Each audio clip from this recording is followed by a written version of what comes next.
Hello दोस्तों। I hope आप सब अच्छे होंगे, अपनी तैयारी अच्छे से कर रहे होंगे और और एग्जाम की तैयारी अच्छे से चल रही होगी। साथियों, किसी कारणवश आप लोगों के प्रैक्टिस सेट्स नहीं आ पा रहे हैं और जल्द ही प्रैक्टिस सेट्स आएंगे। जो भी नवीन पैटर्न के अकॉर्डिंग जो टेस्ट सीरीज चल रहे हैं कोचिंग इंस्टीट्यूट में, उस टेस्ट सीरीज जल्द ही कराए जाएंगे। बाकी इस वीडियो में हम लोग जो पूर्वावलोकन है उसे देखेंगे और इसके अंतर्गत भी हम लोग सामाजिक आर्थिक विकास हो गया और इकोनॉमी वाले सेक्शन को इस वीडियो में कवर करेंगे। और ये आप लोगों के एग्जाम के पॉइंट ऑफ व्यू से इंपॉर्टेंट रहने वाला है। जैसा कि आप लोगों को पता है, आर्थिक एवं सामाजिक विकास और इकोनॉमी वाले सेक्शन दोनों को अगर हम मिला दें तो कम से कम 15 से 20 क्वेश्चंस जो है इस सेक्शन से पूछे जाते हैं। और यह आप लोगों के लिए इंपॉर्टेंट इसलिए और ज़्यादा हो जाता है क्योंकि इसमें यह आपका नवीनतम है, मतलब जो हाल ही में पब्लिश किया गया है। इसमें आपको जो डाटा मिलेगा 2025 जनवरी 2025 तक के डाटा इसमें अपडेटेड मिलेंगे, इसलिए यह और ज़्यादा इंपॉर्टेंट हो जाता है। बाकी इसमें जो क्वेश्चंस जो प्रीवियस ईयर क्वेश्चन पूछे गए हैं उन्हें तो हम देखेंगे ही, उसके साथ साथ जो नए लेटेस्ट अपडेट हुए हैं उन्हें भी देखेंगे। उसके साथ साथ जो आपके की पॉइंट जो इकोनॉमी से रिलेटेड इंपॉर्टेंट फैक्ट हैं उन्हें भी इसमें कवर किया जाएगा। बाकी सामाजिक विकास वाला सेक्शन भी इसमें आपका अच्छे से कवर हो जाएगा और उसके साथ साथ इकोनॉमी और जो आर्थिक विकास है वो भी इसमें कवर हो जाएगा। तो यह वीडियो आप लोगों के लिए इंपॉर्टेंट रहने वाला है। देखिए 2 से 2.5 घंटा लगेगा और इसमें जो है पूरा जो प्रीवियस ईयर आर में जो भी क्वेश्चंस पूछे गए हैं अब तक, ठीक है, उन सारे क्वेश्चंस को प्रॉपर इसमें कवर किया जाएगा। तो यह वीडियो आप लोग देखिए और यह वीडियो कैसा लगा अपना फीडबैक कमेंट बॉक्स में जरूर दीजिएगा और इसी के अकॉर्डिंग इसके जो और पार्ट हैं उन्हें भी कवर किया जाएगा अगर आप लोगों का फीडबैक सही रहा तो, ठीक है। तो चलिए इसी के साथ वीडियो की शुरुआत करते हैं। राष्ट्रीय एवं आर्थिक विकास की अगर हम बात करें, राष्ट्रीय आय आर्थिक विकास की अगर हम बात करें, मिश्रित अर्थव्यवस्था जो है, मिश्रित अर्थव्यवस्था का तात्पर्य क्या है? देखिए, जहां कृषि और उद्योग दोनों समान रूप से महत्व, जहां दोनों का समान रूप से महत्व होता है, अर्थात कहने का तात्पर्य है मिश्रित अर्थव्यवस्था के अंतर्गत ये है जहां पर कृषि और उद्योग दोनों मिलकर के साथ काम कर सकते हैं। उसके साथ साथ सार्वजनिक और निजी भागीदारी एक साथ होती है। जहां राष्ट्रीय अर्थव्यवस्था में सार्वजनिक और निजी क्षेत्र दोनों की भागीदारी विद्यमान होती है उसे हम मिश्रित अर्थव्यवस्था के रूप में इंडिकेट करते हैं। उसके साथ साथ जहां राष्ट्रीय अर्थव्यवस्था में भूमंडलीय कारण की प्रक्रिया भारी मात्रा में स्वदेशी प्रभावित होता है वो भी इसी के अंतर्गत आता है, ठीक। जहां आर्थिक नियोजन और विकास में केंद्र और राज्यों की समान भागीदारी होती है, ठीक है, ये भी याद रखिएगा। बाकी अगर इससे रिलेटेड कुछ और हम फैक्ट देखें, जैसे जो अर्थव्यवस्था से इकोनॉमिक्स से जो परिचय है उसकी अगर हम बात करें, अर्थव्यवस्था को उत्पादन प्रक्रिया के आधार पर 3 भागों में बांटा गया है। पूंजीवादी अर्थव्यवस्था, राज्य अर्थव्यवस्था और मिश्रित अर्थव्यवस्था। और भारतीय अर्थव्यवस्था कैसी है? भारतीय अर्थव्यवस्था जो है वह मिश्रित प्रकार की अर्थव्यवस्था है। एडम स्मिथ की जो पुस्तक है जिसे in the inquiry into the nature and causes of the wealth of nations, इसका प्रकाशन कब किया गया था? 1776 ईस्वी में किया गया था। और ये भी जो है एडम स्मिथ के बुक से रिलेटेड क्वेश्चंस बन चुका है इसके पहले, लेकिन पहले जो है वेल्थ ऑफ नेशंस के रूप में बनता था तो ये ज़्यादा लोगों को पता है, लेकिन इसका पूरा फुल फॉर्म इसका पूछ लिया था, ठीक है। इनके बुक का जो पूरा नाम है उससे रिलेटेड पूछ लिया था तो ये क्वेश्चंस और ज़्यादा इंपॉर्टेंट हो जाता है, ठीक है। मिश्रित अर्थव्यवस्था की जो धारणा है इसको प्रतिपादित करने का जो श्रेय है वह जॉन मेनार्ड कीन्स को जाता है, ठीक है।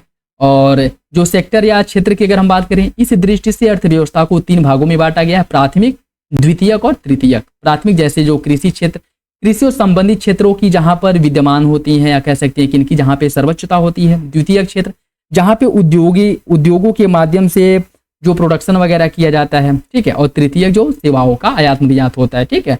तो यह जो है आपके सेक्टर वाइज अगर देखें तो अर्थव्यवस्था 3 प्रकार की होती है, प्राथमिक, द्वितीयक और तृतीयक, ठीक। प्राथमिक क्षेत्र जिसके अंतर्गत खनन हो गया, उत्खनन, कृषि कार्य, पशुपालन, मत्स्य, मतलब कृषि से रिलेटेड, ठीक है, जो भी एक्टिविटी होती है वो सब प्राथमिक क्षेत्र के अंतर्गत आ जाएंगे, ठीक है। द्वितीय क्षेत्र के अंतर्गत प्राथमिक क्षेत्र के उत्पादों का उपयोग करके जो मालों का या कह सकते हैं कि जो प्रोडक्शन वगैरह किया जाता है वो इसके अंतर्गत आता है, ठीक है। और इसके अंतर्गत विनिर्माण हो गया, निर्माण हो गया, ये सभी एक्टिविटियां गतिविधियां जो है इसके अंतर्गत शामिल होती हैं। तृतीय क्षेत्र के अंतर्गत इसके सेवाओं का उत्पादन और निर्यात किया जाता है, जिसके अंतर्गत जैसे बैंकिंग, बीमा, शिक्षा, चिकित्सा हो गया, पर्यटन हो गया, ये सभी सेवाएं इसी के अंतर्गत आती हैं, ठीक है। तो ये कुछ फैक्ट हो गए। बाकी अब तक जो क्वेश्चन पूछे गए उन्हें अगर हम देखें तो उसमें जो है देखिए भारतीय अर्थव्यवस्था कैसी है? भारतीय मिश्रित अर्थव्यवस्था है, ठीक है, मिश्रित अर्थव्यवस्था है। 2000 और 2001 में भारत की अर्थव्यवस्था विकास की जो दर थी उस समय भारत की विकास दर 4.4% थी, ठीक है, 4.4% थी। देखिए द्वितीय वर्ष 2000 और 2001 में भारत की आर्थिक विकास की दर 4.3% रही थी, जो कि विकल्प बी के सन्निकट मतलब उसके मतलब समीप है, ठीक है। बाकी 7 जनवरी 2025 को राष्ट्रीय सांख्यिकी कार्यालय एनएसओ द्वारा जारी राष्ट्रीय आय के प्रथम अग्रिम अनुमान के अनुसार 24-25 के अनुसार जो स्थिर मूल्य पर अर्थात 11 और 12 स्थिर मूल्य माना गया है इसका, ठीक है। और इस पर जो 2024-25 के फर्स्ट क्वार्टर के लिए जीडीपी की वृद्धि दर 6.4% अनुमानित की गई है और 23-24 के लिए जीडीपी की वृद्धि दर 8.2% दर्ज की गई थी, ठीक है। तो ये भी याद रखिएगा, फैक्ट है। 2010-11 में 4-5 की कीमत पर निम्नलिखित में से कौन सी एक भारत में प्रति व्यक्ति आय थी? उस समय भारत की प्रति व्यक्ति आय थी 35,993 रुपया, ठीक है। 35,993 रुपया 2010-11-12 में, ठीक है, 10-11 में। और 4-5 की जो स्थिर कीमत है इस पर यह बताया गया है, ठीक है। और इसके अंतर्गत अगर हम 23-24 की बात करें, 23-24 में जो यह दर है वह हो गया है आपका 1,06,744 रुपये, ठीक है। यह आपके चालू खाता पर है और स्थिर मूल्य पर 1,84,205 रुपया हो गया है, ठीक है। विनिमय साध्य विलय अधिनियम प्रभावी हुआ था, कब हुआ था? इसे जो है 1882 में इसे प्रभावी किया गया था, ठीक है। विनिमय साध्य विलेख अधिनियम यह 1 मार्च 1882 को प्रभावी हुआ था और अगस्त 2018 में इस अधिनियम में विनिमय साध्य विलेख संशोधन अधिनियम 2018 द्वारा संशोधन किया गया था, जो कि 1 सितंबर 2018 से प्रभावी हुआ था। तो इससे क्वेश्चन बन सकता है, याद रखिएगा, ठीक है। यह सबसे पहले जब प्रभावी किया गया था 1882 में किया गया था, 2018 में इसमें संशोधन किया गया था और 1 सितंबर 2018 से यह लागू हो गया था, ठीक है। सही आंसर इसका हो जाएगा ऑप्शन बी। भारत में राष्ट्रीय आय के मापने का निम्नलिखित में से कौन सा सही आधार वर्ष है? वर्तमान समय में अगर हम बात करें तो आधार वर्ष जो है इसमें से कोई नहीं है। वर्तमान समय में जो आधार वर्ष है वो 11-12 हो चुका है, ठीक है। 11-12 इसके पहले आधार वर्ष क्या था? 4-5 था, लेकिन 2017 में आधार वर्ष को चेंज किया गया और वर्तमान समय में जो आधार वर्ष हो 11-12 है। और अभी फिर भी सिफारिश की जा रही है कि आधार वर्ष को 20-21 किया जाए, 20-21 किया जाए, ठीक है। 20-21 करने की बात की जा रही है और जब तक ये नहीं किया जाता है तब तक आपका आधार वर्ष क्या है? 2011-12, याद रखिएगा। भारत में निम्नलिखित क्षेत्रों में से कौन सा एक क्षेत्र बचत में सबसे अधिक योगदान करता है? बैंकिंग, वित्तीय क्षेत्र, निर्यात, घरेलू क्षेत्र या फिर निजी कॉर्पोरेट? इसका हो जाएगा ऑप्शन सी, जो घरेलू क्षेत्र है सबसे अधिक बचत करता है, ठीक है, सबसे अधिक बचत करता है। देखिए इसके अंतर्गत आर्थिक सर्वेक्षण 2024-25 के अनुसार 22-23 में सकल घरेलू बचत में सर्वाधिक जो हिस्सा है घरेलू क्षेत्र का है, कितना था? 18.4% था। उसके बाद आता है निजी क्षेत्र जिसकी हिस्सेदारी 11.2% थी। उसके बाद सार्वजनिक क्षेत्र की हिस्सेदारी है 0.6%, ठीक है। तो यह क्रम से भी पूछ सकता है, सबसे अधिक जो बचत है वो घरेलू क्षेत्र में था, उसके बाद निजी क्षेत्र में, फिर सार्वजनिक क्षेत्र में, ठीक है। इसका सही आंसर जो है सी हो जाएगा। निम्नलिखित में से किस वर्ष में साधन लागत फैक्टर कॉस्ट पर स्थिर कीमतों पर जीडीपी की वृद्धि दर सबसे अधिक थी? यह था आपका 2006-7 में, 2006-7 में सबसे अधिक था, ठीक है। 2006-7 में सबसे अधिक था। बाकी 2021-22 की अगर हम बात करें उस समय 9.9% था, ठीक है। और 1988-89 जब आधार वर्ष था 11-12 में 9.4% था। 1975-76 में 9.2% था। 7 जनवरी 2025 को राष्ट्रीय सांख्यिकी कार्यालय NSO राष्ट्रीय सांख्यिकी कार्यालय द्वारा जारी किए गए प्रथम अग्रिम अनुमान 2024-25 के अनुसार स्थिर कीमत पर आधार वर्ष जो 11-12 है, 24-25 का फर्स्ट क्वार्टर के अनुसार 23-24 में जो जीडीपी की वृद्धि दर है वो 6.4% और 8.3% अनुमानित है, ठीक है। चालू खाता पर स्थिर कीमत पर 6.4 और चालू पर 8.3 है, ठीक है। ये भी याद रखिएगा। उत्पादन कीमत सूचकांक मापक है किसका? उत्पादन कीमत सूचकांक जो है यह उत्पादित वस्तुओं और सेवाओं की कीमत के सतत परिवर्तन का मापक होता है। ऑप्शन ए हो जाएगा इसका, ऑप्शन ए इसका सही है। उत्पादन कीमत सूचकांक या प्रोड्यूसर प्राइस इंडेक्स यह एक समयावधि में उत्पादित वस्तुओं और सेवाओं की कीमतों के औसत परिवर्तन का मापक होता है, ठीक है। सतत आर्थिक विकास से रिलेटेड क्वेश्चन जैसे निम्न में से किस एक से समावेशी विकास को बढ़ाने की आशा नहीं की जा सकती है? राष्ट्रीय आय की ऊंची वृद्धि दर अगर हो, ग्रामीण विकास अगर हो, कृषि विकास या फिर कृषि को पर्याप्त साख हो। देखिए अगर राष्ट्रीय आय की ऊंची वृद्धि दर हो ही रही है तो इसका मतलब ये थोड़ी है कि समावेशी विकास हो रहा है, ठीक है। जैसे अगर जीडीपी बढ़ने का मतलब ये थोड़ी है कि सभी लोगों को पर्याप्त रोजगार मिल चुका है, सभी लोगों की आय में वृद्धि हो रही है, ठीक है। जैसे अगर कुछ लोगों की आय में वृद्धि हो रही है तो भी तो जीडीपी में वृद्धि होगा, ठीक है।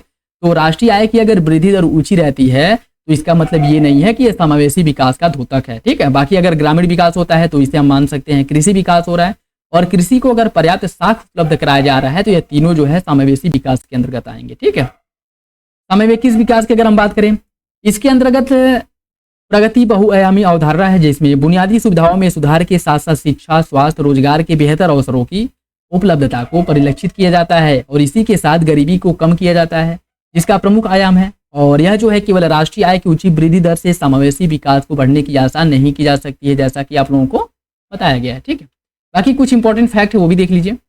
जैसे ही ऐसी अर्थव्यवस्था जिसमें सार्वजनिक क्षेत्र के साथ साथ निजी क्षेत्र विद्यमान हो, मिश्रित अर्थव्यवस्था कहलाती है। ठीक, ऑपरेशन फ्लड। सेकेंड जो है दूध आपूर्ति से संबंधित है। आर्थिक समीक्षा को तैयार करना तथा प्रकाशित करने का जो दायित्व वित्त मंत्रालय के पास होता है, यह फैक्ट याद रखिएगा। ठीक है, भारतीय अर्थव्यवस्था के उदारीकरण का गिरदूत डॉक्टर मनमोहन सिंह को माना जाता है। ठीक है, और इन्हें जो है भारतीय अर्थव्यवस्था के उदारीकरण का पायनियर भी कहा जाता है। ठीक है, विश्व मौसम विज्ञान संगठन मुख्यालय इसका जिनेवा में है। सबसे पहले चलता फिरता जो एटीएम सेवा प्रारंभ किया गया था वह एसबीआई स्टेट बैंक द्वारा प्रारंभ किया गया था।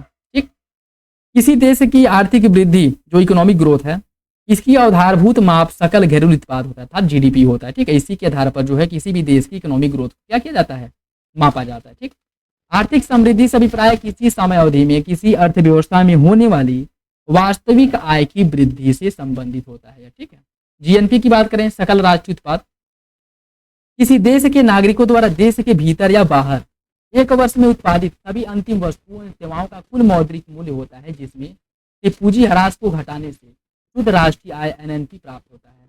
और किसी देश की आर्थिक वृद्धि की सर्वाधिक उपयुक्त माप जो होती है वह शुद्ध राष्ट्रीय उत्पाद अर्थात एनएनपी होता है। ठीक है, एनएनपी होता है, यह सबसे अधिक शुद्ध माप होता है, याद रखिएगा। राष्ट्रीय आय से आशय है किसी अर्थव्यवस्था में एक विशेष समयावधि में साधारणतः एक वर्ष में उत्पादित समस्त अंतिम वस्तुओं और सेवाओं के कुल मौद्रिक जो अनुपात होता है, मूल्य होता है, उसे किसी देश की राष्ट्रीय आय कहा जाता है। ठीक है, बाकी भारतीय अर्थव्यवस्था में प्रति व्यक्ति आय में धीमी वृद्धि की दो प्रमुख कारण होते हैं, कौन कौन, ऊंची पूंजी और उत्पाद अनुपात। ठीक, उसके साथ साथ जनसंख्या वृद्धि की ऊंची दर। ठीक, अब क्वेश्चन देखिए, अस्थायी विकास किसके उपयोग के संदर्भ में अंतर पीढ़ीगत संवेदनशीलता की घटना है या प्राकृतिक संसाधनों की। ठीक है, अस्थायी विकास से तात्पर्य क्या है, भावी पीढ़ियों की आवश्यकताओं से समझौता किए बिना वर्तमान पीढ़ियों की जरूरतों को पूरा करना। इसका मतलब क्या है, देखिए वर्तमान आवश्यकताओं की पूर्ति करने के साथ साथ जो भावी पीढ़ी है उनके लिए भी प्राकृतिक संसाधनों का संरक्षण करना। ठीक है, मतलब प्राकृतिक संसाधनों का इस प्रकार उपयोग करना या इस प्रकार दोहन करना कि वर्तमान आवश्यकताओं की पूर्ति करने के साथ साथ जो आने वाली पीढ़ी है उसके लिए भी प्राकृतिक संसाधनों का संरक्षण किया जा सके, इसी को अस्थायी विकास के रूप में जाना जाता है। ठीक, सही आंसर इसका जो है ए हो जाएगा। विशेष कृषि एवं ग्रामोद्योग योजना का मुख्य उद्देश्य क्या है, इसका उद्देश्य है कृषि निर्यात का संवर्धन करना। कृषि निर्यात का संवर्धन करना। भारत सरकार के कृषि सहयोग एवं किसान कल्याण विभाग की वार्षिक रिपोर्ट 2020-21 के अनुसार भारत विश्व में निम्नलिखित में से किन फसलों का सबसे बड़ा उत्पादक है। भारत की अगर हम बात करें, भारत सबसे बड़ा आम का उत्पादक है, उसके साथ साथ जो है आपका जो पपीता है इसका उत्पादक है। ठीक है, इसके साथ साथ देखिए जो 2020-21 का कृषि डाटा आया था, ठीक है, उसके अनुसार भारत विश्व में आम हो गया, केला, पपीता, नींबू, इनका सबसे बड़ा उत्पादक है। ठीक है, इनका सबसे बड़ा उत्पादक है। भारत की राष्ट्रीय आय में कृषि का योगदान लगभग कितना है वर्तमान समय में, अगर हम बात करें वर्तमान समय में जो आपका 2024-25 में चालू मूल्यों पर जो जीडीपी का कृषि एवं संबंधित क्षेत्र का योगदान कितना है, 16% है। और ये आपका नवीनतम डेटा के अकॉर्डिंग है। ठीक है, ये आपका नवीनतम डेटा है। जो प्राथमिक क्षेत्र है इसका योगदान इकोनॉमी में 16% है। द्वितीय क्षेत्र अर्थात जो आपके उद्योग है, औद्योगिक क्षेत्र है, उसका जो योगदान है, औद्योगिक क्षेत्र का जो योगदान है, देखिए इसका 2024-25 में स्थिर कीमत पर 24-25 में और 23-24 में जीवीए में कृषि और संबंधित क्षेत्र का योगदान था 14.40% और 14.66% था। ठीक है, इसमें आपका एज का आपका जीवीए हो गया और एक हो गया स्थिर कीमत पर, एक चालू कीमत पर। ठीक है, बाकी वर्तमान समय में इसका योगदान कितना है, वर्तमान समय में अगर हम बात करें तो इसका जो योगदान है वह 16% है और उद्योगों का लगभग 28-29% के आसपास है और सेवाओं का जो योगदान है वह लगभग वर्तमान समय में भी 51 से लेकर के 53% के आसपास है। ठीक है, भारत के सकल घरेलू उत्पाद में 10-11 में कृषि और संबंधित क्षेत्र का योगदान कितना रहा है, इसमें लगभग 15% रहा है। ठीक है, लगभग 15% रहा है। और देखिए 28 फरवरी 2023 में जारी आंकड़ों के अनुसार कृषि एवं संबंधित क्षेत्र का कुल जीवीए में जो हिस्सा है 21-22 के अनुसार 19% था, जबकि 20-21 में 20.3% था। ठीक, किसानों के लिए किसान क्रेडिट की शुरुआत कब की गई थी, किसान क्रेडिट कार्ड की शुरुआत 1998-99 में किसान क्रेडिट की शुरुआत की गई थी। ठीक है, देखिए 1998-99 में इसकी शुरुआत की गई थी। किसान क्रेडिट कार्ड योजना के बारे में देखिए। किसान क्रेडिट कार्ड योजना 2001 में शुरू किया गया था।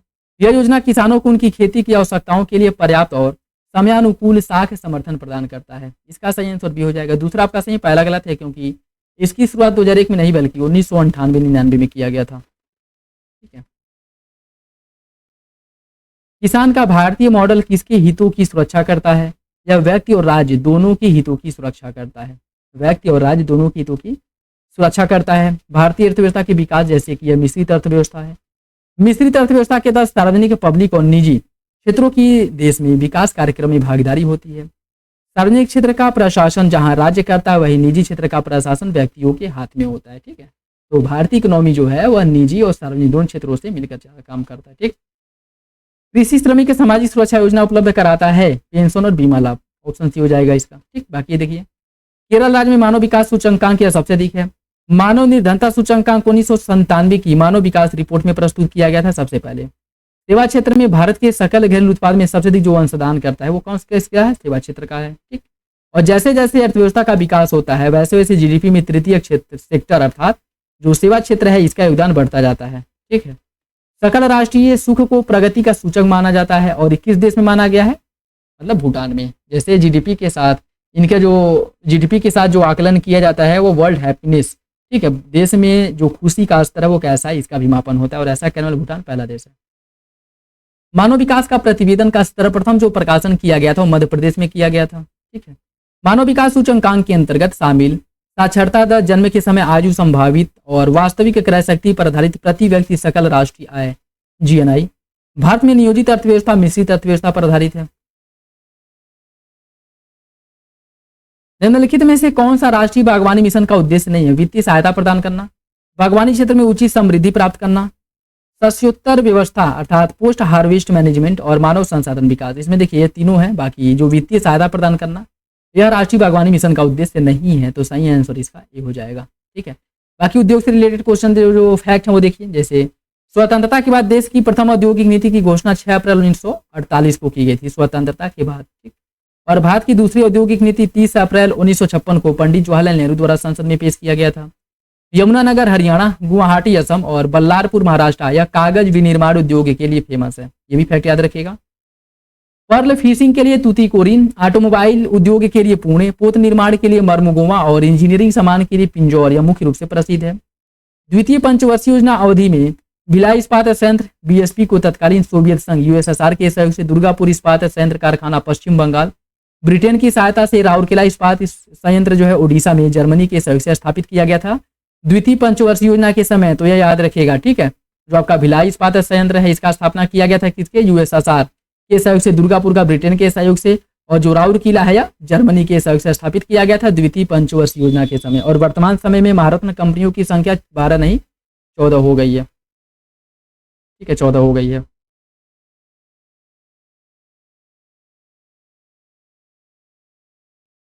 पीडीएस के संबंध में 2000 में प्रकाशित लेख एवं परीक्षा नियंत्रण की रिपोर्ट के अनुसार 1992-93 से 98-99 में खाद्यान्न पर दिए जाने वाले अनुदान में वृद्धि हुई है। कितना हुआ था? या 3 गुना वृद्धि हुआ था।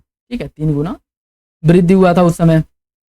निम्नलिखित में से कौन कृषि उत्पाद अपने निर्यात से देश के लिए सर्वाधिक विदेशी मुद्रा प्राप्त करता है? वो है बासमती चावल। बासमती चावल। ठीक है। और 22-23 एवं 23-24 के जो निर्यात हैं उन आंकड़ों की अगर हम बात करें तो बासमती चावल पहले नंबर पे आता है, फिर कच्चा कपास आता है। ठीक है। और उसके साथ यह 2023 अप्रैल दिसंबर 2023-24 का है। और बाकी 24 और 25 की अगर हम बात करें अप्रैल से जनवरी 24-25, इसमें सबसे अधिक निर्यात जो किया गया था कहवा, फिर उसके बाद चाय आता है। ठीक। बाकी ये कुछ फैक्ट देख लीजिए। भारतीय हीरा संस्थान IDI यह सूरत में है। भारत संचार निगम लिमिटेड BSNL का स्थापना किया गया था 2000 ईस्वी में। आंवला बरेली उर्वरक उत्पादन के लिए और मोदीनगर मेरठ रबड़ फैक्ट्री के लिए प्रसिद्ध है। बाराबंकी में पॉलीफाइबर का उत्पादन किया जाता है, जबकि कानपुर में विस्फोटक कारखाना स्थित है। सूरत के निकट हजीरा में स्थित जो कृषको हजीरा उर्वरक संयंत्र है प्राकृतिक गैस पर आधारित है। कांडला में एशिया का पहला निर्यात प्रसंस्करण क्षेत्र स्थापित किया गया था 1965 में, और यह क्वेश्चन पूछा जा चुका है। कपड़ा उद्योग भारत का सबसे प्राचीन उद्योग होने के साथ ही सबसे बड़ा संगठित और व्यापक उद्योग भी है। देश में कृषि के बाद रोजगार प्रदान करने के मामले में दूसरे नंबर पे कपड़ा आता है, हथकरघा उद्योग आता है। जूट के सामान का केंद्र पश्चिम बंगाल टीटागढ़, रेशम वस्त्र उत्पादन के लिए कर्नाटक राज्य का बेंगलुरु यह प्रसिद्ध है। उत्तर प्रदेश का भदोही जिला कालीन उत्पादन का एक प्रमुख केंद्र है। भारत में आधुनिक स्तर की जो प्रथम सूती मिल का स्थापना किया गया था 1828 कोलकाता के फोर्ट ग्लास्टर में किया गया था। ठीक है, कोलकाता के फोर्ट ग्लास्टर में हुआ था। भारत में प्रथम उद्योग जिसका विकास हुआ है वो कुटीर उद्योग है। बड़े आकार का कागज अर्थात अखबारी कागज का उत्पादन सबसे अधिक भारत में Bharat national news print and paper mills limited Nepanagar द्वारा किया जाता है, जो मध्य प्रदेश में स्थित है। देवास करेंसी नोट छापने की एक प्रसिद्ध इकाई है। नेशनल एल्यूमिनियम कंपनी लिमिटेड जो नालको है 1981 में भारत सरकार के एक सार्वजनिक उद्यम के रूप में इसका स्थापना किया गया था। और रोजगार की दृष्टि से उत्तर प्रदेश का सबसे बड़ा उद्योग जो है वो कौन सा है? हथकरघा उद्योग है, ये भी याद रखिएगा। गैस आधारित फसल बीमा योजना सर्वप्रथम लागू किया गया था किस राज्य में? या कर्नाटक में लागू किया गया था। और कब किया गया था? 2007 में किया गया था। ठीक है, निम्नलिखित में से कौन सा भारतीय कृषि की निम्न उत्पादकता का कारण नहीं है? कौन सा भारतीय कृषि का निम्न उत्पादकता का कारण नहीं है? जनसंख्या का दबाव या निम्न उत्पादकता का कारण है? बिल्कुल सही है। प्रश्न बेरोजगारी भी है। सहकारी कृषि से उत्पादकता में वृद्धि होती है। ठीक है, और भूजोत का छोटा आकार ये भी एक कारण है, तो सी इसका सही हो जाएगा। ठीक है, सी सही हो जाएगा। राष्ट्रीय कृषि विकास योजना के लिए निम्नलिखित में से कौन सी वित्त व्यवस्था सही है? राज्य 0%, 100% केंद्र होता है 25%, राज्य की हिस्सेदारी 75% केंद्र की होती है, 50% राज्य की और 50% केंद्र, 75% राज्य और 25% केंद्र। राष्ट्रीय कृषि विकास योजना के लिए जो केंद्र और राज्य की हिस्सेदारी होती है उसमें 100% जो आता है फंड वो केंद्र से आता है, राज्य की 0% हिस्सेदारी होती है। ठीक है, मतलब राज्य द्वारा जो पैसा खर्च किया जाता है 0%, टोटल खर्च केंद्र करता है। किसी फर्म के चल लागत पूंजी में निम्नलिखित में से क्या शामिल नहीं होता है? बीज होगा, उर्वरक, सिंचाई जल और भू राजस्व। देखिए इसमें भूमि राजस्व शामिल नहीं होता, बाकी उर्वरक, बीज और सिंचाई जल तीनों इसमें शामिल होते हैं। एक किसान जिसके पास 1 से 2 हेक्टेयर भूमि है उसे सीमांत जोत कहेंगे। सीमांत कृषक, बड़ा कृषक, मध्यम कृषक और लघु कृषक, उसे कहा जाएगा लघु कृषक। ठीक है, लघु कृषक। देखिए जिसके पास 1 हेक्टेयर से कम भूमि है, ठीक है, उसे हम लोग जो है सीमांत जोत के अंतर्गत सूचीबद्ध करते हैं। 1 से 2 हेक्टेयर है तो उसे हम अर्ध मध्यम जोत कहेंगे। 2 से 4 हेक्टेयर है तो मध्यम जोत कहेंगे। 4 से 10 हेक्टेयर है तो बृहद जोत कहेंगे। और 10 हेक्टेयर से अगर बड़ा है तो इसे जो है 10 हेक्टेयर से बड़ा है तो इसे बृहद जोत कहा जाएगा। ठीक है, 4 से 10 हेक्टेयर है तो इसे मध्यम जोत, 2 से 4 है तो अर्ध मध्यम कहा जाएगा, 1 से 2 है तो लघु कहा जाएगा और 1 से कम है तो उसे सीमांत कहा जाएगा। ठीक है,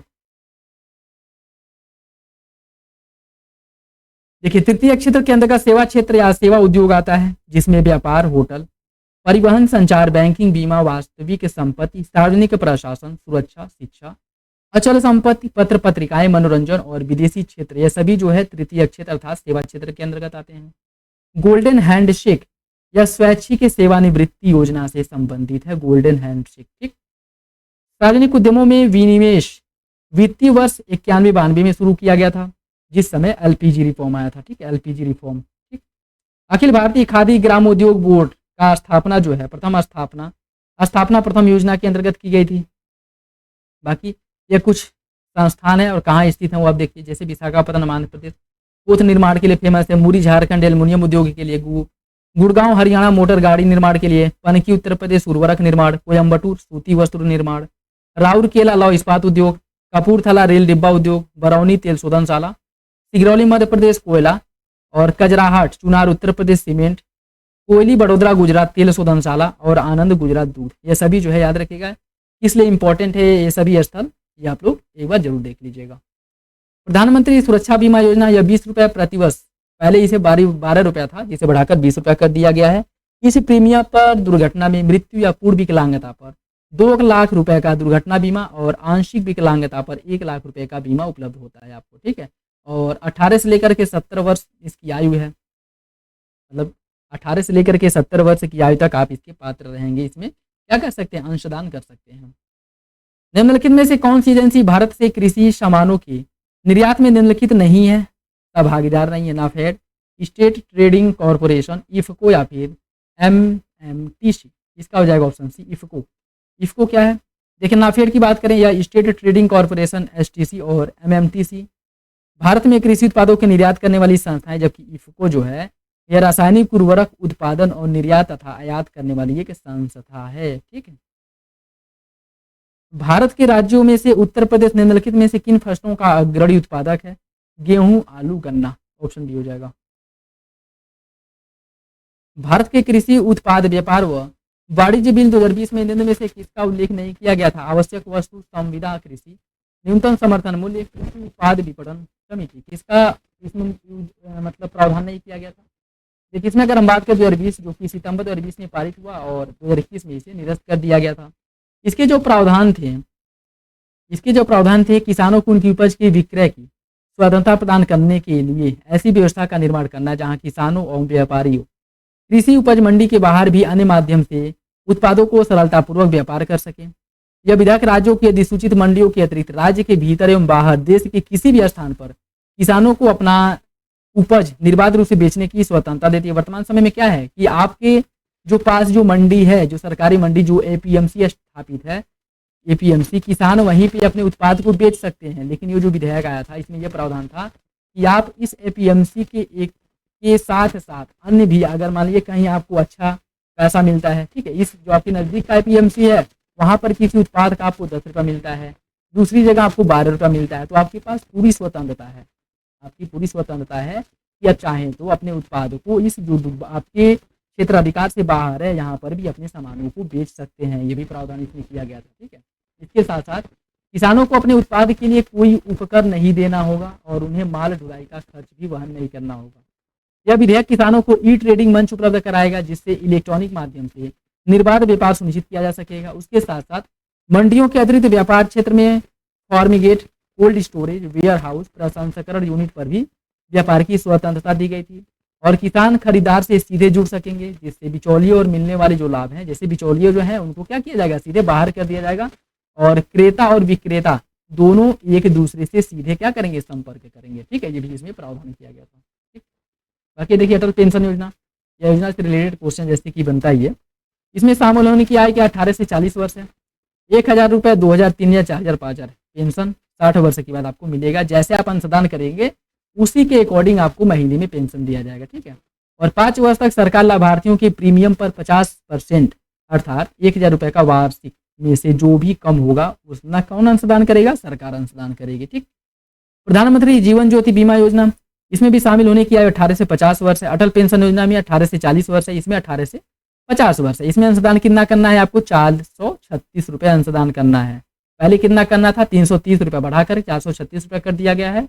और 2 लाख रुपए के प्रति जो प्राकृतिक दुर्घटना में जोखिम कवर दिया जाएगा।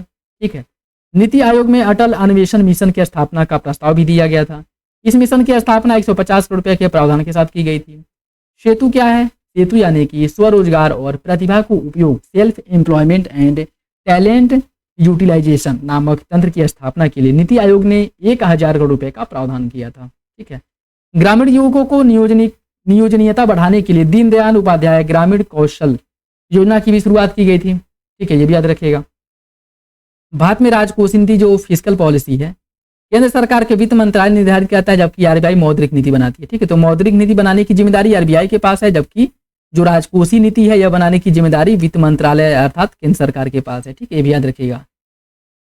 आर्थिक सर्वेक्षण वित्त मंत्रालय द्वारा तैयार किया जाता है, जिसे प्रत्येक वर्ष वार्षिक बजट से पहले भारत के वित्त मंत्री द्वारा संसद में रखा जाता है, जिसमें देश के विगत वर्षों की आर्थिक स्थिति की समीक्षा की जाती है। बजट या सरकार की राजकोषीय नीति से संबंधित होता है। केंद्रीय बजट में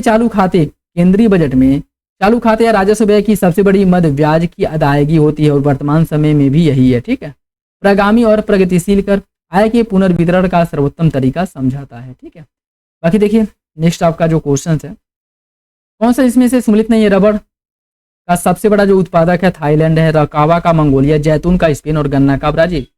सही आंसर क्या हो जाएगा, ये आपका बी हो जाएगा, बी गलत है। ठीक है, कावा था कॉफी का सबसे बड़ा जो उत्पादक है मंगोलिया नहीं बल्कि ब्राजील है। ठीक, और वर्तमान समय में भी ब्राजील ही है। नाइजर अर्थात रामतिल की फसल एक तेल की फसल है और इसके बीज में तेल की जो मात्रा वो कितनी होती है, इसके बीज में तेल की मात्रा 37 से लेकर के 47% होती है। और ये आर.ओ. 2021 में पूछा गया। ठीक है, 37 से लेकर के 47% इसमें तेल की मात्रा होती है। स्वतंत्र भारत की प्रथम औद्योगिक नीति की घोषणा कब की गई थी? अभी ऊपर हम लोग देखे हैं कब किया गया था, 1948 में, और दूसरा कब किया गया था? 1956 में। ये भी याद रखेगा, ठीक है।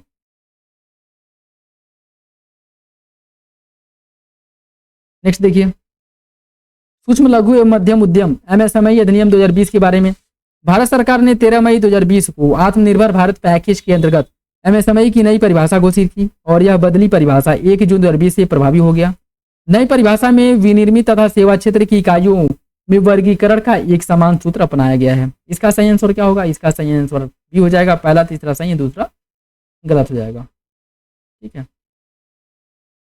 सूक्ष्म लघु मध्यम उद्यम विकास अधिनियम कब पारित किया गया था? इसे 2006 में पारित किया गया था, यह समय याद रखिएगा, डेट, ठीक है। सूक्ष्म लघु एवं मध्यम उद्यम विकास अधिनियम जो आपका MSMED है, इसे पारित किया गया था 2006 में। लघु निर्माण उद्योग में प्लांट एवं मशीनरी में विनियोग की मात्रा होनी चाहिए कितनी? इसमें विनियोग की मात्रा जो है 25 लाख रुपए से ऊपर, परंतु 5 करोड़ रुपए से अधिक नहीं होनी चाहिए। सही आंसर सी हो जाएगा, ठीक है, ऑप्शन सी हो जाएगा। उपभोक्ता सहकारी भंडार स्थापित किया जाता है किसके द्वारा? सदस्यों के द्वारा किया जाता है। उपभोक्ता सहकारी भंडार सदस्यों के द्वारा स्थापित किया जाता है, जबकि इनका जो पंजीकरण है वह सहकारी समितियों के निबंधन के द्वारा होता है, ठीक है। इस समय भारत का सबसे बड़ा जो वस्त्र उद्योग केंद्र है कहाँ पे? या मुंबई में है, ठीक है, ऑप्शन सी हो जाएगा इसका। भारत में मिल निर्मित कपड़े का सर्वाधिक उत्पादन जो प्राप्त होता है वो गुजरात से होता है, ठीक है, गुजरात से। देखिए, और इसमें अगर हम बात करें जो आपका नवीनतम डेटा है, भारत में मिल निर्मित कपड़े का जो उत्पादन 4%, हैंडलूम निर्मित कपड़े का उत्पादन 12%, होजरी निर्मित 22% और पावरलूम सेक्टर द्वारा 62% कपड़ों का उत्पादन होता है, ठीक है। भारत के उर्वरक उद्योग के बारे में देखिए, कौन सा विकल्प गलत है? अभी हाल के वर्षों में यह देश का तेजी से विकसित होने वाला उद्योग है। भारत विश्व में नाइट्रोजनी उर्वरकों का तीसरा सबसे बड़ा उत्पादक है। रासायनिक उर्वरकों के बारे में भारत आत्मनिर्भर है और निवेश एवं निर्मित उत्पादों के मूल्य में आधार पर यह देश का दूसरा प्रमुख उद्योग है। कौन सा विकल्प सही है? इसका हो जाएगा ऑप्शन सी, यही गलत है। भारत रासायनिक उद्योगों के उत्पादन में आत्मनिर्भर नहीं है, ठीक है, याद रखिएगा। और भारत द्वारा टारगेट रखा गया है 2030 तक रासायनिक उत्पादों, रासायनिक जो खाद है, ठीक है, जो आपका रासायनिक उर्वरक है, इसके उत्पादन में आत्मनिर्भर होने का टारगेट रखा गया 2030 तक, याद रखिएगा, ठीक है, भारत सरकार द्वारा। ये देखिए, मिलान करना है आपका। भिलाई कहाँ पे है? भिलाई की अगर हम बात करें, भिलाई है छत्तीसगढ़ में, बोकारो जो है आपके झारखंड में है, दुर्गापुर कहाँ पे? पश्चिम बंगाल, राउरकेला उड़ीसा में है। इसका सही आंसर हो जाएगा बी, ऑप्शन बी हो जाएगा। ये कुछ फैक्ट देख लीजिए मुद्रा बैंकिंग से रिलेटेड। भारत का औद्योगिक वित्त निगम IFCI यह एक विकास बैंक के रूप में कार्य करता है। भारतीय औद्योगिक वित्त निगम, इसका स्थापना किया गया था 1948 में। भारतीय औद्योगिक ऋण तथा निवेश निगम, इसका स्थापना 1955 में किया गया था। ICICI का स्थापना हुआ था 1955 में। IDBI का स्थापना 1964 में किया गया था, ठीक है। और आपका जो यूनिटी ट्रस्ट ऑफ जो इंडिया है, अर्थात भारतीय यूनिट ट्रस्ट, इसका स्थापना 1963 में किया गया था, ठीक है। सेंसेक्स या BSI और निफ्टी शेयर बाजार से संबंधित है। राष्ट्रीय कृषि एवं ग्रामीण विकास बैंक नाबार्ड, इसका स्थापना किया गया था 12 जुलाई 1982 को, ये भी याद रखिएगा। मुख्यालय कहाँ पे? मुंबई में है इसका। गोल्डन हैंडशेक किससे संबंधित है? अभी ऊपर हम लोग देखे हैं, स्वैच्छिक सेवानिवृत्ति से संबंधित है गोल्डन हैंडशेक। ऑयल एक उपक्रम है जो संलग्न है किसमें? तेल अनुसंधान में, ऑप्शन सी हो जाएगा। भारत के राज्यों में राज्य वित्त निगमों ने मुख्य रूप से किसके विकास के लिए सहायता दी है? वो आपका है मध्यम एवं छोटे पैमाने के उद्योग, इसके विकास के लिए सहायता दी गई थी।